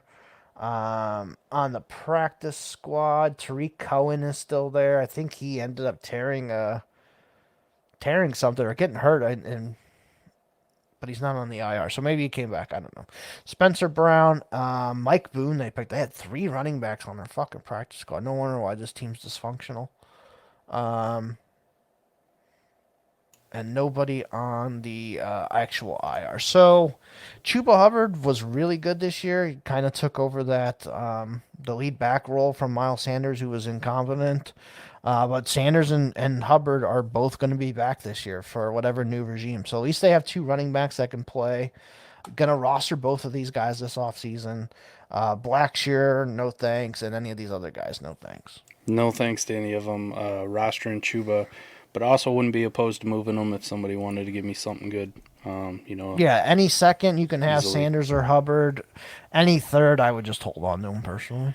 Any third for Sanders, I think I would move off of him too, but any fourth, he kind of falls in that Gibson territory, and people really despise him. He's RB 59 on Keep Trade Cut, and like that might be something where I go, I'll take some, I'll send some Yeah, if force. I can get him as a throw-in, or if I can buy him for a fourth, sure, I agree. Why not? Wide receivers: Adam Thielen, DJ Chark, Michael Strawn, Terrace Marshall Jr., Amir Smith-Marset. Cam Sims is on their practice squad. Jalen Camp, practice squad. IR receivers: Laviska Shenault, Jonathan Mingo. I believe that is it for the wide receiver. Oh, Derek Wright as well. And then Chark's a free agent. Chenault's a free agent. Smith-Marset is a restricted free agent. So I think Chark will be gone. Thielen, like you said, they could cut him and save some money. Probably should keep him, though, just so Bryce Young has something to throw to. Mingo, I really liked him, but I just think he wasn't ready for this big of a role. So hopefully next year he comes back a little bit improved. This team's a little bit improved. Maybe a new coach like Ben Johnson could get them on the right track here. But yeah, just Thielen, I'll keep. Mingo, I'll keep. Terrace Marshall can be cut. Smith-Marset, I like him, but he could probably be cut. Strong can get cut. DJ Chark is the one. He is a free agent, but he just didn't show very much this year outside of that one spike week in like week 16 or whatever it was. Somebody's going to sign Chark again. He's like in the Darnell Mooney range for me. Like we talked about Slayton. Yep, he's lower than Slayton, but probably right with Darnell Mooney, right? Like right there, where you're just like, okay. He had an opportunity to have a massive role and put up numbers, and he just didn't do it. Adam Thielen, I still want to roster, but again, you give me a second, he's yours. Third just kind of has to be good, and it might be one of those more like I'm on the clock, like or you're on the clock, like who's available at this pick if I'm going to dump him for a third. Right. Jonathan Mingo, like he didn't do a lot, but then I go and I look at it and I'm like, well, he's damn near 500 yards. He got 85 targets. He only caught half of them, give or take of those targets. But it was still a better fantasy season, a better rookie season than like a Sky Moore had. And I think about how much value he carried into. I don't think Jonathan Mingo's going to carry the same amount of value Sky Moore did from year 1 to 2. So I'm probably a little bit more interested in some Jonathan Mingo.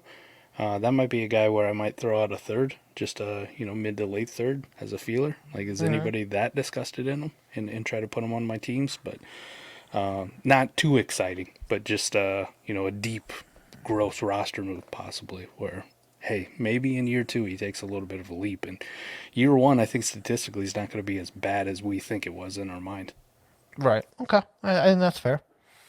Tight ends: Tommy Tremble, Steven Sullivan, who is a restricted free agent, Ian Thomas, Hayden Hurst was on the IR, Chris Pierce, Jordan Matthews is still in the league somehow. I'm sure you remember him from your Eagles days. Yeah, good lord. That's it for there. Honestly, Tremble would barely be one of the guys I would keep. The rest of these guys can all get cut. Tremble's like in that Schoonmaker, like. Yeah, like barely. I love the potential. Like I love what he is, but it just hasn't worked out. But if they do get Ben Johnson, like he's made some tight ends work. Like Tremble could be a guy. So we'll see what happens there. But yeah, none of these guys I'm really too interested in at the moment. I think I'll throw a dart like at Hayden Hurst if he got cut or dropped. I forgot about Hurst. Yeah. That's probably about it. He did sign a decent contract, so I mean that the head injury thing is kind of worrying in the reports, right? Like, yeah, where he might have to retire because of it, and but I'll still throw a dart, right? And if he ends up retiring, okay. Yeah, maybe that's a guy. Even if you have Hurst, like just off of all the stuff that we've seen and heard, maybe just send him for any fourth and see if you can get a fourth before he retires. There you go. Yeah. On to the Saints. Quarterbacks: Derek Carr, Jameis Winston, Jake Haener. Anybody on the practice squad? No. And then on the IR, no. So Derek Carr, your prototypical quarterback 2. Like, never going to be a quarterback 1 again. Quarterback 2, barely. He's just in the middle of the road. Jameis Winston, I'd still hold on to Jameis in most of my leagues. See what happens this offseason. Does he finally move on from New Orleans? Yeah, he is a free agent. And then Jake Haener, I really liked coming into the season. Like, that was one of those rookie quarterbacks I didn't mind taking a shot on. Obviously was suspended the first 6 games.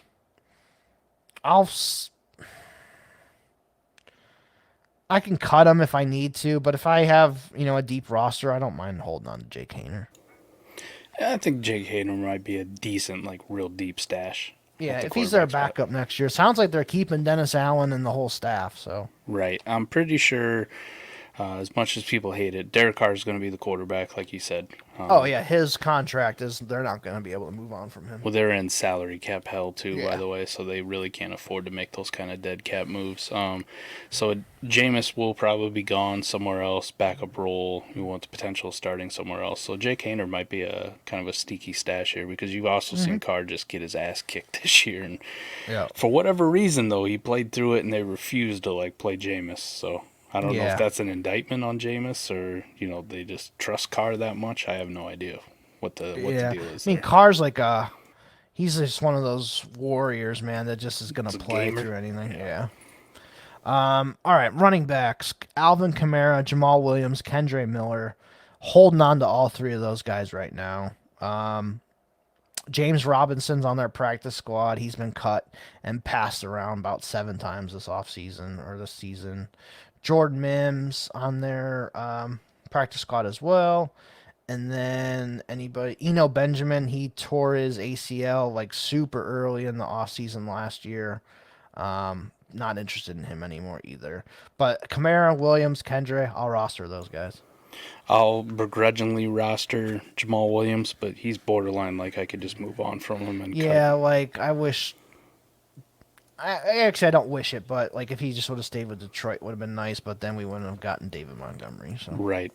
Kendre though also made my list of dudes just to sell. These going into year 2 running backs who didn't do fuck all. I know he got injured. I loved him as a prospect, but I'm just kind of good. I think if I could re-roll him into a third, I'd just take the third.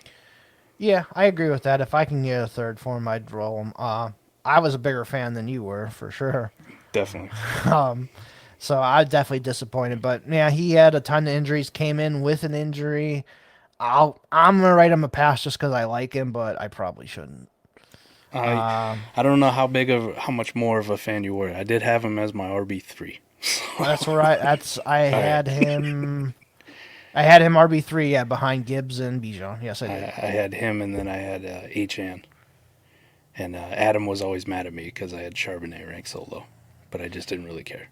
Gotcha. I think I had Charbonnet fourth behind those guys. So yeah, But we were on the same page. Charbonnet makes that list for me too. Like, I don't see you unseating Kenneth Walker, and even when you did have the opportunity, you were like 50-50, right? He had one Yep. decent game versus Dallas, and then didn't do anything in the other one. So, Oh yeah, like, I'm we're good. we're getting to move on Seattle for sure. Yeah. Wide receivers here: Chris Olave, Rashid Shaheed, A.T. Perry, Keith Kirkwood, Lynn Bowden Jr., Marquez Callaway, Shaquan Davis. Those guys are on the practice squad. Michael Thomas is on IR.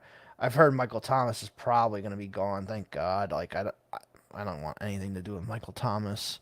Shaheed and Olave, definitely keeping those guys. A.T. Perry, I like what I've seen, but he's probably roster clogger. But I still would like to roster him if I could. Kirkwood, Bowden, roster cloggers. Michael Thomas is honestly, he's probably closer to the Darius Slayton, Darnell Mooney range for me now. Like, he's just a roster clogger, I think, or is very much trending towards that. I know he's probably gone. I'm banking on maybe he was impressive in the early part of the season when he was healthy. So, like, I still kind of want to keep him, kind of like you said with Darius Slayton. But yeah, he's like fringe. I almost cut him in a championship game for like Brandon Powell or some shit like that in a Right. best ball league because I was like, I just really can't pull the trigger. You know what I mean? I just really can't do it. He just seems like a knucklehead, like Yeah. I don't know, like, and he's going to be, God, he's got to be close to. He is 30 right now. He'll be 31 going into next year. Like, that's like the downslope of everybody's career. So Except Adam Thielen, apparently. yeah, apparently. At least for the first like 8 weeks. And Joe Flacco. And Joe All Flacco. right. Tight ends. Jawan Johnson, who really has come on strong here the last 3 weeks. Like, if you had him in best ball the last 3 weeks, he probably helped you win your title. Taysom Hill, Foster Moreau, Jimmy Graham. Jimmy Graham can get cut. Foster Moreau, cut. Jawan Johnson, Taysom Hill, I'd still be interested in. Michael Jacobson, Tommy Hudson on their practice squad, and nobody on the IR. Yeah, so Johnson and Taysom, I'm sure you'll be fine with keeping. I loved Jawan Johnson going into the season, and I was buying him everywhere, and then I looked like an asshole for most of the season, but he was there when it counted. Right. And I'm waiting for Taysom Hill getting traded to Denver. There you go. Taysom Hill in Denver. Let's go. Yeah. But yeah, I still roster Taysom Hill. But like, Foster honestly, Moreau, once you cut him. It wouldn't shock me if I woke up one day and saw, Denver Broncos trade for Taysom Hill for a 5th-round pick. Like, it would not shock me at all. Zero. No. All right, Tampa Bay, last team in the NFC South. Baker Mayfield, Kyle Trask, John Wolford as their quarterbacks. Practice squad, no quarterbacks there, and none on the injured reserve. So Baker Mayfield, probably his best year, along with that one he had in Cleveland where he took him to the playoffs. Baker Mayfield's been super impressive this year, so shout out to him. Kyle Trask, like we talked about, he's a solid backup. You could probably still hold on to him. And John Wolford is just a guy. Baker Mayfield is a free agent, but there's mutual interest of giving him a long-term deal. So I would assume Baker's going to be back here for Tampa. Yep. I like Baker. I moved him up quite a bit on my Dynasty ranks now. I'm not crazy.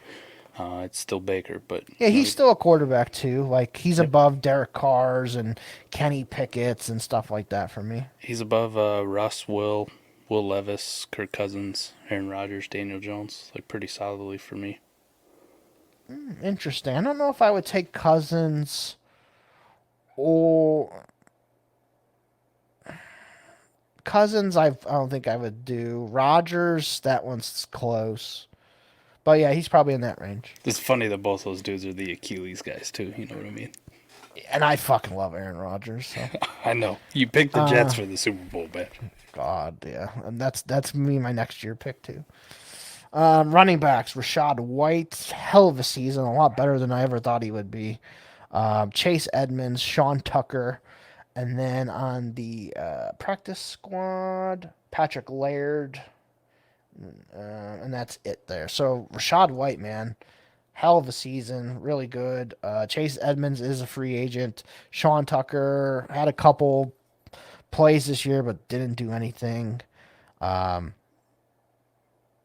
are you doing with like Edmonds and Tucker? Edmonds is a cut. Don't care. Tucker is like deep roster. I will throw a dart at you and roster you, but you are literally like, if something better comes along, I'm Yeah, good. you're the first cut, right? Yeah. Yeah, so I mean, Rashad White should be locked into another big role next year. Maybe they bring in a backup running back that's a little better than Chase Edmonds. Then maybe I'll be a little disinterested. Not disinterested, but it'll move him down like a spot or two. But if they keep if they just bring back this backfield, Chase Edmonds and Tucker, Rashad White, redraft top 2 rounds for me. He's probably a second round pick.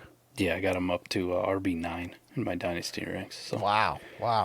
I don't know if I'll have him that high, but that's very good for Rashad White for sure.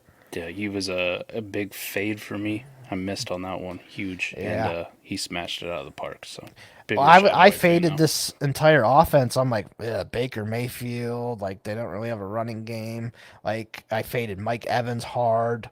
Like this team was super impressive. This is probably one of the most impressive teams.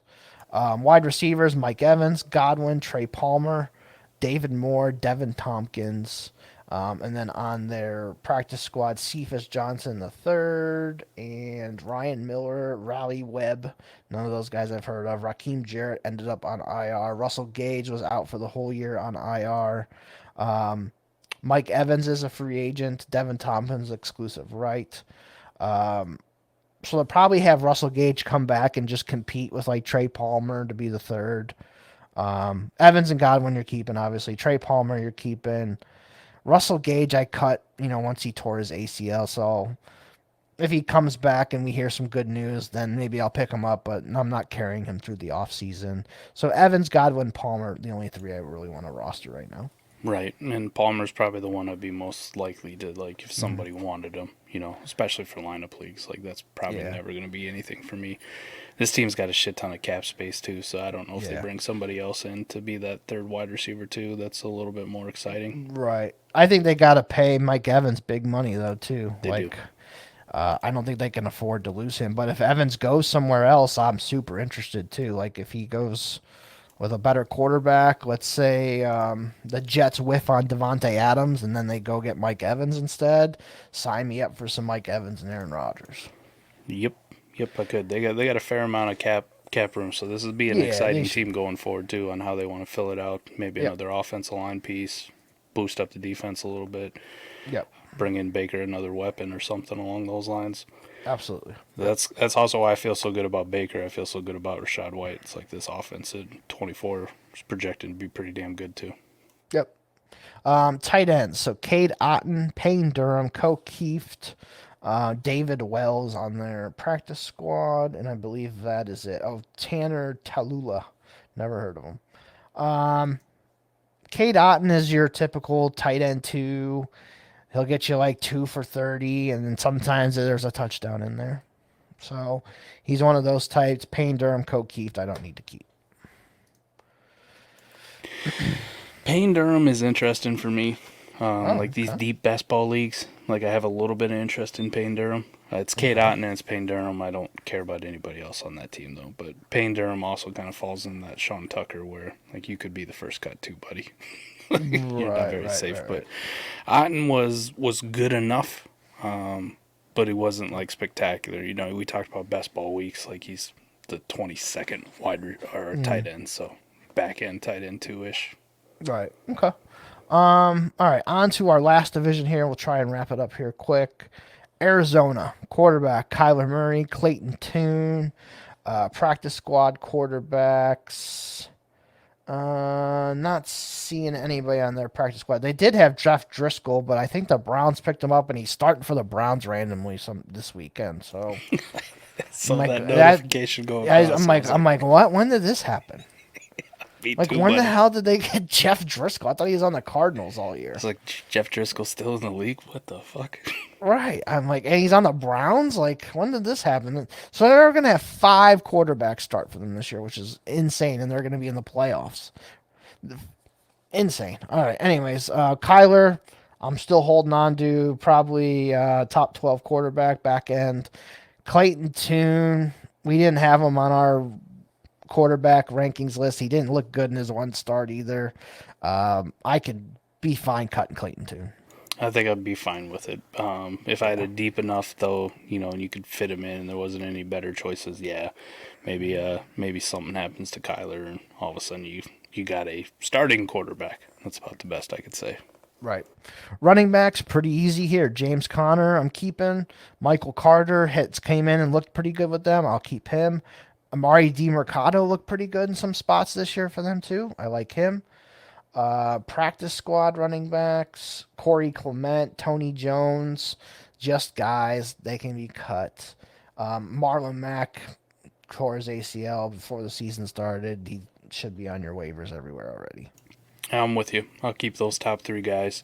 Mm-hmm. You made me a good offer on the backups, the Carter or the DiMercado. By all means, like, you give me a third, you can have them. James Conner, probably going to be a pretty big buy.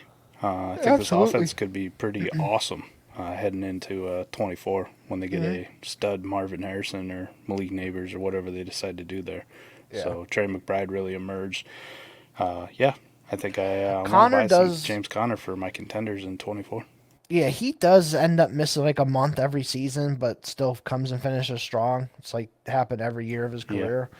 So I definitely am interested in Arizona's backups for sure, just because of that.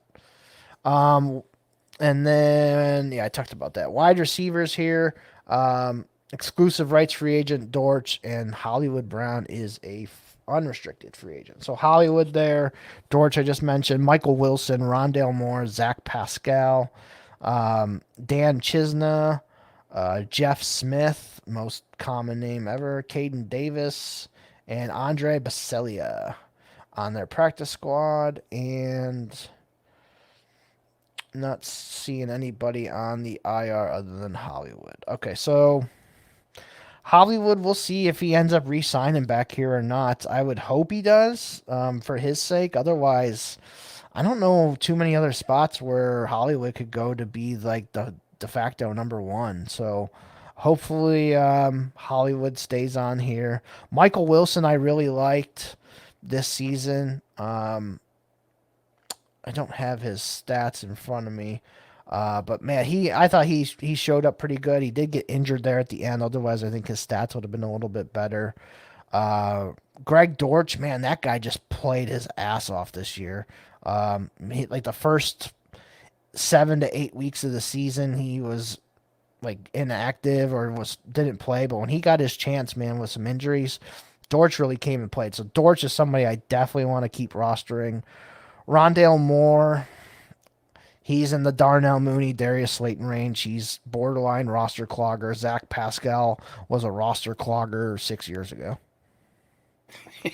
Yeah, I'm with you. Hollywood, I think he's probably better if he moves on and goes as a number 2, or if he does re-sign here to be the number 2 to whoever they bring in. Michael Wilson, I have some interest in, even in lineup leagues. The rest of the dudes are best ball only, and I will have interest in Dortch and possibly Rondale Moore, but they're more bottom of the roster type wide receivers. Yep. Okay. Tight ends, Trey McBride, like we talked about earlier, probably a top 5 dynasty tight end now. Elijah Higgins, he showed some promise, was a rookie that I know Scott liked a lot. He finally got to play here at the end. Start 2 tight end leagues, 1.75. Yeah, I'll roster Higgins, but outside of that, I can let him go. Travis Vokalek, Blake Whitehart. They had Jeff Swain there for a little bit. He was on IR. None of those guys I'm interested in. I just want to keep McBride and Higgins in some deeper leagues. Like the lineup leagues with 2 tight ends or a big tight end premium. Yeah, Elijah Higgins you should roster.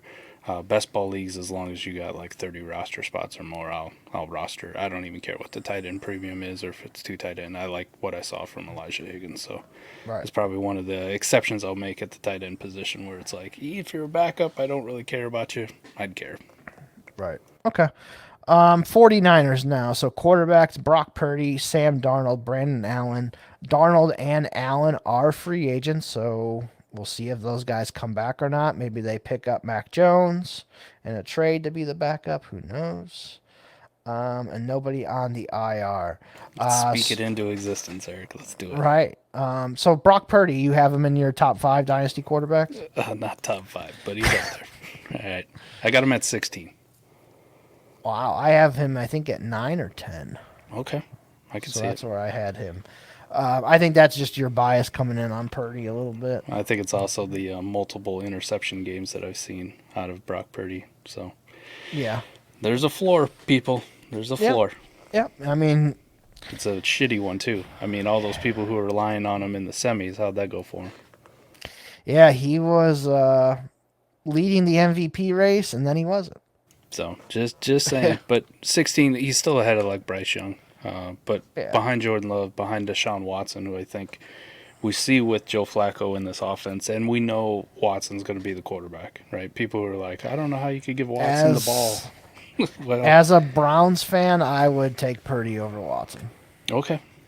I still like Deshaun Watson, so I got him up. If you Well, wanted to so do argue, I, that's fine. but yeah, I would take Purdy over him. In Tua dynasty. Fields, Dak, A-Rich, Trevor Lawrence, like all those guys. Running back, they have this Christian McCaffrey guy. I'm He's guessing, pretty good, huh? Are you going to cut him off this offseason? Yeah, probably just, Father Time's catching up. Yeah. I'm done. He's got that calf injury. Like, it's Yeah. done. Elijah Mitchell, Jordan Mason are the backups. On the practice squad, Tyrion Davis Price, who hasn't done a fuck all, and Jeremy McNichols. I think Elijah Mitchell and Mason I'll still carry.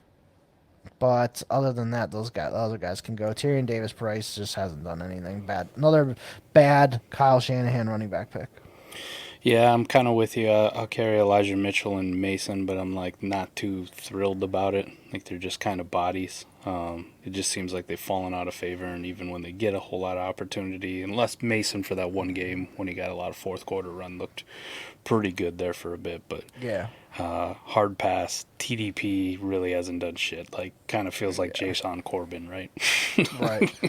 Whoever they have, though, you're going to want to roster because we've seen what these guys can do. So Right. I'll be interested for sure. Wide receivers here. Brandon Ayuk, Debo Samuel. You keeping those guys. They have Ronnie Bell, Chris Conley, Jawan Jennings on the active roster, Willie Snead on the practice squad, and nobody on the... Oh, Danny Gray. I forgot he was still there. Ray McLeod's still there, too. And then Jennings is a free agent, restricted. Conley, Ray are unrestricted free agents. I think it's Debo, it's Ayuk. I think the rest I can cut. I like Ronnie Bell, but that would be a really deep league. I'd be able to keep him. Shallow leagues, I'm not keeping Ronnie Bell, but only Ayuk and Debo are the only ones I really want to carry right now. Line up Ayuk and Debo. Best ball, I will be rostering Jawan Jennings, especially if he comes back, just because he does have moments, and they seem to like him too. He's a good blocker, and occasionally, he'll put up 50 yards and maybe a touchdown if you're lucky. The rest of those guys probably pass, but I do have an affinity for Ronnie Bell, so in deep best ball leagues, you'll see me with a lot of Ronnie Bell at the end of my rosters. Okay, I can get with that. Tight ends here: George Kittle, Charlie Warner, Ross Dwelly, Braden Willis, Cameron Latu, who they drafted, ended up on IR. Jake Tongs, whatever the hell you say it. Not interested in anybody outside of Kittle. The rest of these guys below. Yeah, they're all terrible outside of George Kittle. Yeah, easy. All right, Seahawks now. Quarterbacks we talked about earlier with Geno Smith, Drew Lock there right now. And then practice squad, quarterbacks. Sean Mannion, that was the one that they had. He's been around the league for a while. Not somebody you're rostering. But we've talked about Gino and Drew Lock. We're both going to carry them this offseason for sure. Yep, both those guys solid guys to carry in lineup over best ball. And Locke is a unrestricted free agent, so I think he was going to be somebody that could be highly coveted this offseason. Let's go. Running backs: Ken Walker, Zach Charbonnet, DJ Dallas, Kenny McIntosh. Practice squad running backs: Bryant Koback, and anybody on the IR currently? No. So Ken Walker, I still really like. Charbonnet, like you talked about, wasn't like that great of a season. Even when he had the opportunities, they were tougher matchups, but he didn't put up Ken Walker type numbers. I'm still interested in both those guys. I'm going to hold on to them. DJ Dallas, Kenny McIntosh. If I had to pick, it'd be McIntosh just because he is the unknown. We didn't really get to see him play. DJ Dallas, I have seen play. He's just a guy. So don't have to carry those guys personally. Walker and Charbonnet, I'll keep though.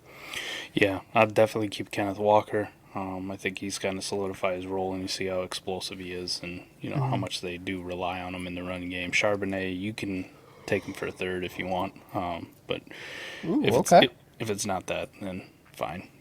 I'll roster him. I'm gonna look at our leagues and see if you got Charbonnet. I'll give you a third. Hey, you want a special one here, right? Charbonnet wasn't hurt, right, or played most of the year. I think he missed one game outside the bye.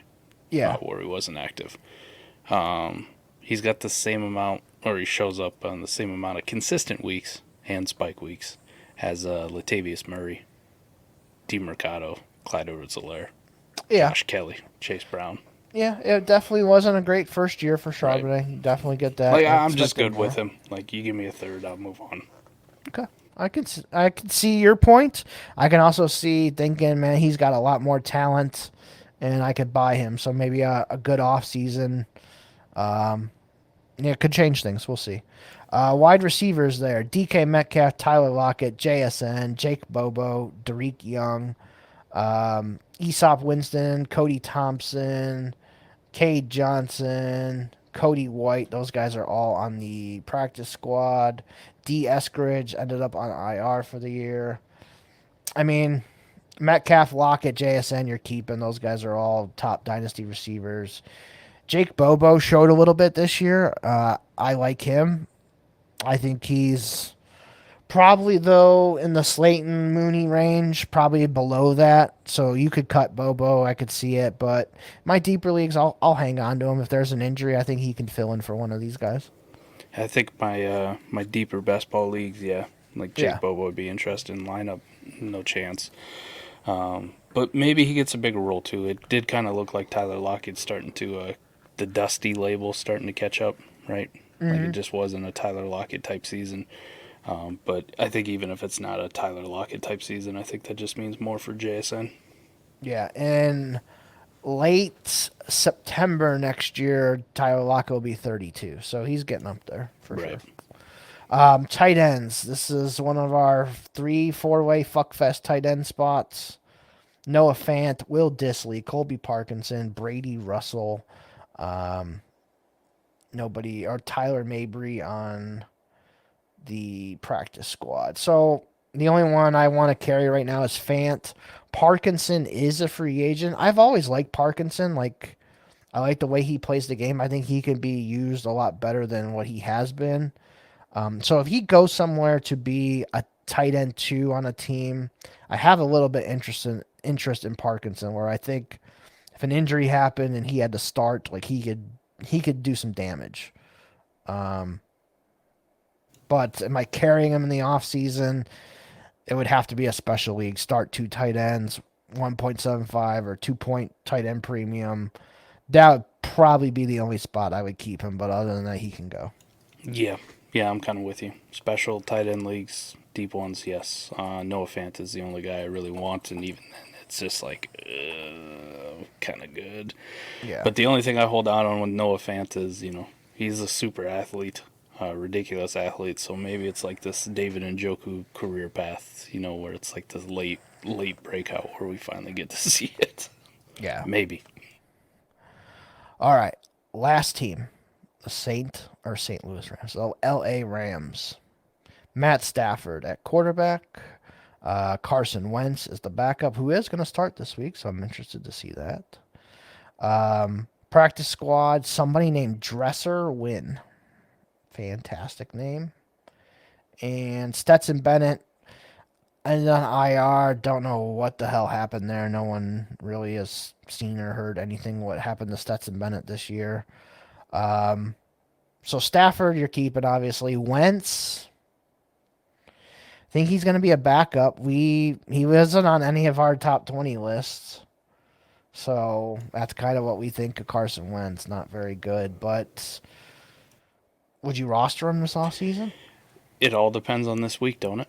If he comes out and he shows pretty solidly, pretty competently in this Rams offense this week while he gets an opportunity to start, I know it's kind of a meaningless game for them. That's why he's playing. But if he plays well, I'll be interested in rostering Carson Wentz as a potential backup for some situation going into the future. If he comes out and he looks horrible, then there was a reason he sat as a free agent forever. I do like this situation for him. Like, if he can... Baker Mayfield did this last year. Yeah, like, if he can... Revive this shit, man. Yeah, like, if he starts this week and does solid, and, Sean McVay is a very, very good coach. So if he can keep Carson Wentz on the straight path here and maybe resurrect his career a little bit, I could definitely see holding on to Carson Wentz. So if he's available in your leagues, I would definitely pick him up. I think the closest race for all the major awards, right, is Coach of the Year. Like, who gets it? And between me, it's between McVay and it's between Stefanski. And I don't know which one you would roll out and go with. Both of them have pretty strong cases for... Right. Yeah, I mean, everyone I personally had the Rams dead last because their defense was awful, and their defense has actually been really good. During the draft stream, the talk was, like, every pick that they made, right? That would definitely tank it for Caleb Williams. Like, you look at keep him in L.A., right? That's where we thought heading into the season. And here we are. They're a fucking playoff team. They're resting fucking starters for the playoffs, man. And then Stefanski, obviously, you just said they're going to start their fifth fucking quarterback and locked into a playoff. No team in the NFL era has made the playoffs and started 4 different quarterbacks. Now we're going to start 5, and we're making the fucking playoffs. What a time to be alive. Setting the record higher. Running backs, Kyren Williams, man. He definitely my, like... I don't want to say fantasy crush, but like the things that he did this year, man, nobody ever thought they'd see this from Kyren Williams. You can say it. I mean, with ADP, right? Like, he's the fantasy MVP if you take ADP into consideration.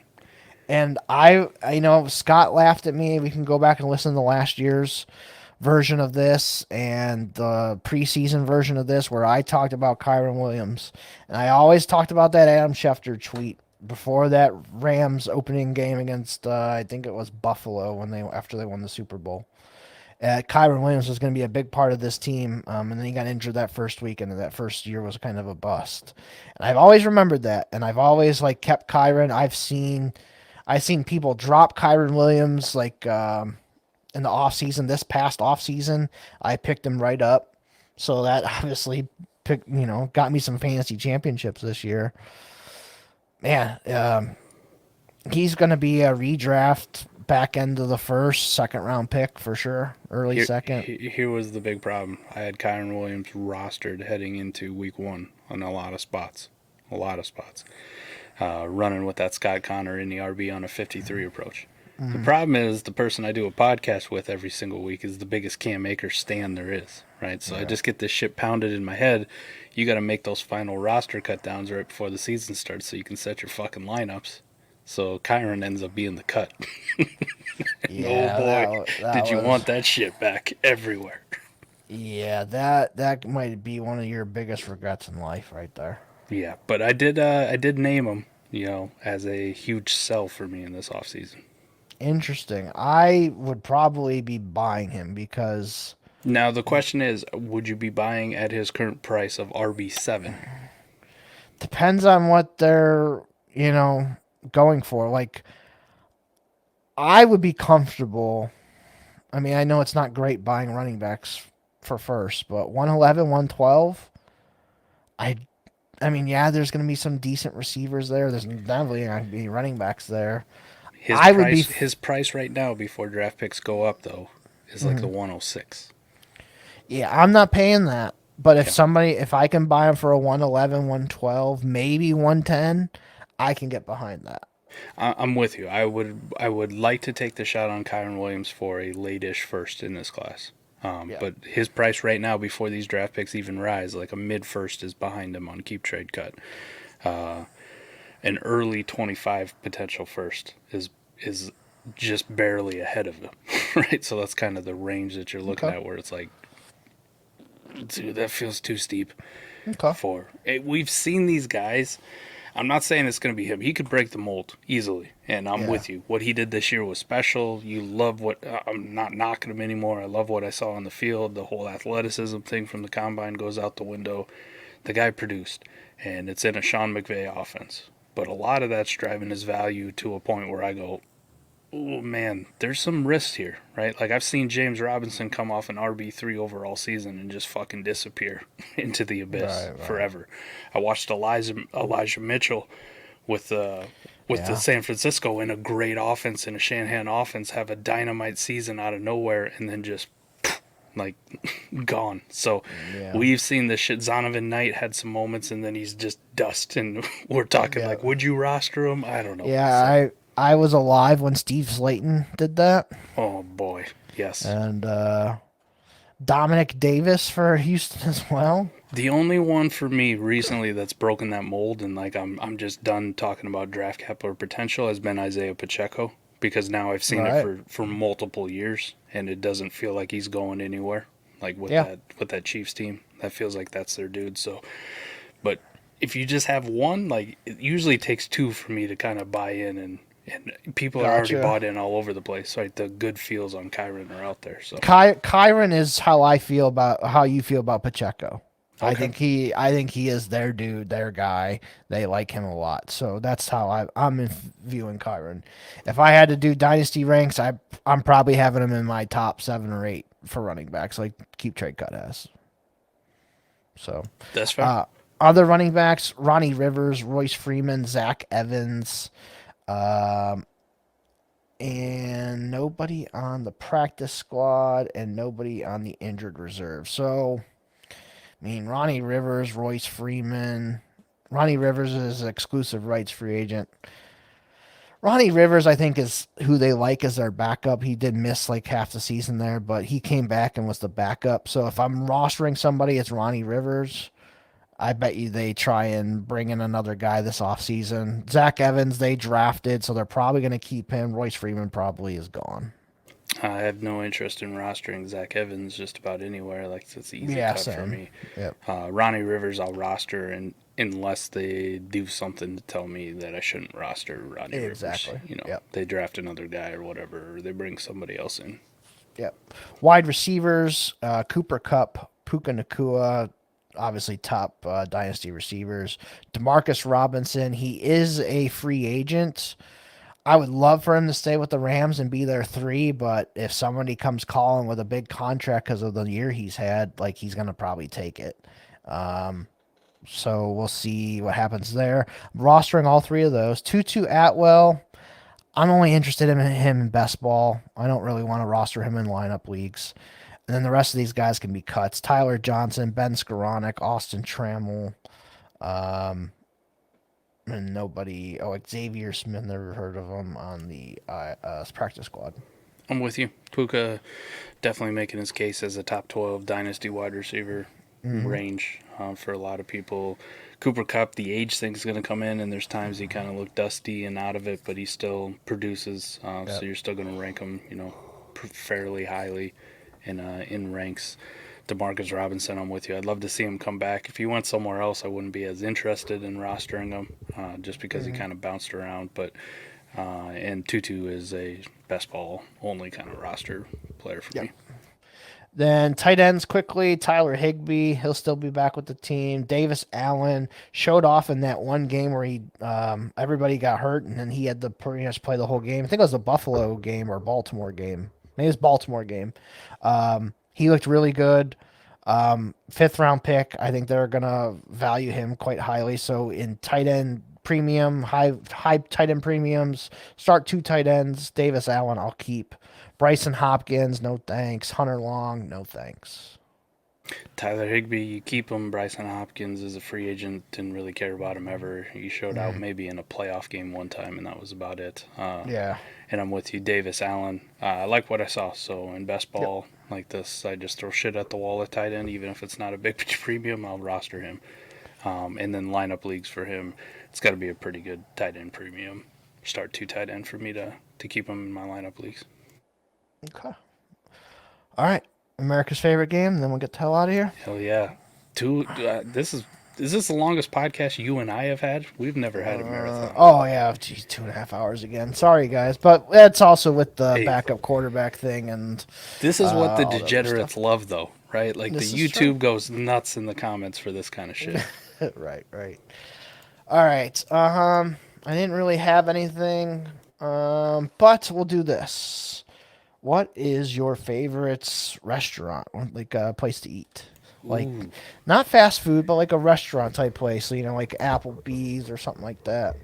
Does it have to be like a national chain, or can I go with some local favorites? Let's do national chain because everybody will know those, but you can give local chains too if you want. Not that. Well, if I'm gonna go, the favorite one I've ever eaten at, the Heart Attack Grill in Las Vegas. Right? Oh, okay. You ever gone there? I know Barry has, so Barry's going to appreciate this. I watched the video of Barry getting spanked there. Oh, okay. Where didn't Snooki spank him or some shit? Yeah, well, she probably looked like Snooki. I don't think she's that down on her luck. But So essentially what you do is it's this place. You go in, and all the waitresses are wearing nurse outfits. You got to put on, what do they call that, a gown, hospital gown. Everything naked underneath? Yeah, you don't do that. But everything they cook for the burgers is fried in lard, right? They don't have a salad bar. They have a French fry bar. If you weigh over 350 pounds, I believe, you eat for free. Holy shit. What, are they trying to kill people? Yeah, well, their burgers are called like bypass, double bypass, triple bypass. Holy fuck. And if you don't finish your meal, you get spanked. And if you finish anything more than a triple bypass burger, you get wheeled out in a wheelchair by one of the nurses. So you get the banger. I don't think that's how that works. That's not on the menu. Damn. I don't think so. It is Vegas. So, you might be able to ask her. I mean, just look on the ground and find a flyer if you really need to, or one of the cabs go by with the call number, I guess. Okay, that's fair enough. Any other ones that you liked, or local ones? Or? Locally here, we got an Italian restaurant, Vinny Venucci's, that I just absolutely love. Love eating there. Every time I eat there. What about the Bada Bing? Forget about it. They got good chicken wing deals at the Bada Bing. Like a national chain. Man, I'm a big Texas Roadhouse guy. It's all about steaks and rolls. Yes. Yep. Yeah, that was one I was going to mention was Texas Roadhouse is mine. Those rolls with the cinnamon butter, fuck yeah. Money. Yeah. Money.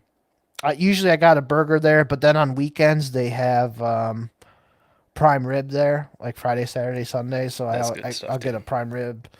There is a local spot here, and the name is slipping my mind, but they're known for their prime rib. And they have a queen and king size. I forget how big the king size is, but this fucker, if you're looking on YouTube, is like this thick. Sign me up, man. Yeah, I'm like, oh, I'm in fucking heaven. So it's like an 1.5 inch cut. Yeah, like I get that. I'm in heaven there. So I like that place. Trying to think of some. There's a one called BJ's here too. I don't know if that's a main restaurant one or not. I've seen it in other places. It's not just Ohio. But they have really good food there. I like the eating there. They got, all your kinds of burgers, pizza, all that kind of stuff. So that place is really good. I don't know if you really consider them a restaurant, but if you go into Pizza Hut and eat there, those are always good too. Oh, Red Robin! I gotta mention Red Robin. Red Robin's good. You and my 7-year-old, she loves Red Robin, man. Oh yeah, Red Robin is fucking great. She just likes it because she gets a balloon when we go in, or when she orders, she loves the mac and cheese, so that's what she gets all the time. Oh, okay. Yeah, they have really good burgers there, so I like their burgers. I get their fondue burger because we eat at Red Robin a lot because that's what happens when you're a dad. You just cave to your kids and you just do it so they shut up. Right. I like their burgers a lot. I always get the garlic fries with the garlic and 100%. Parmesan on them. Oh, those are so good too. And then here, I'll tell you a fat secret. All right. Then you ask for the fondue sauce on the side so you can dip your fries in the cheese sauce. Oh, nice. And then you got to get a bottomless root beer float because, Oh, root beer floats. Now you're speaking my language. Then you go into a coma when you get home. I've never tried their root bear floats, but I will next time. I will next time. The bottomless one. Like, they try to skimp on it, right? But, you make it your mission. So, like, I'm getting my money's worth. Exactly. All right. I will do that next time and report back. So that's good. Let's go. All right. So that is it for this audio book of America's Game this week. This is going to be a big file. I'll send it over to Christian. Yeah. Sorry again, Christian, but he'll get over it. But yeah, man, we're going to start the off-season content coming up here soon. Do have some good plans for it. Not going to really announce those yet, but I think I have some good ideas that'll help out everybody. We'll do some rankings and some prospect stuff and all that. So it'll be helpful for everybody during the off season. So stay tuned for that. We're not going to go anywhere. We'll be here every single week like we normally are. So looking forward to that. Comments on YouTube. If you want to comment on YouTube, like I saw the backup quarterback ranks, if you guys want to hear about something, comment on YouTube on the America's Game video, and I'll try and meet any accommodations that you guys have. So lots of good stuff coming from South Harmon this offseason as well. We got some good stuff coming on the horizon, so be on the lookout for that. But yeah, other than that, at Eric Vanek NFL, at America's Game Pod on Twitter, at South Harmon FF on Twitter and YouTube. Follow us there, like, subscribe, do all that fun stuff for us. Anything you got, Mike, before we sign out? Just look forward to what South Harmon's going to do in 24, and I can tell you guys, definitely coming up. It is 4 months away plus at this point, but if you think this is fun, these podcasts, these long ones, come check out the draft stream that South Harmon's going to do, right? We get Eric and myself. And I'll actually get the link this time. It'll be nice. You'll actually be able to get on your first ever draft stream. We'll bring it'll be great. We'll probably get Fizzle on. Maybe we'll get a little Scurvy Adam action going. We really got to put him on. We'll get some Koopa with his headset. Yeah, who knows who else we might get on for guests. We'll get some guests. Maybe Dwayne The Rock Johnson. Pat McAfee, maybe he'll skip his draft stream, come on ours. I might have you. I mean, you live right around the Cleveland Canton area too. I got some people I'll have you pick up. Maybe there you go. Get them a little live stream from there. That'll be sweet. But yeah, draft stream. I'm looking forward to it. Keep that in mind. It's 4.5 months away plus, but yeah, we'll have some more stuff to announce for that when it comes time. So it'll be cool. Yes, sir. Looking forward to it. All right, guys, that is it for episode number 23 of this audiobook. Thank you if you made it this far. Appreciate you guys all very much, and we'll see you next week for episode 24. Have a good one. See ya.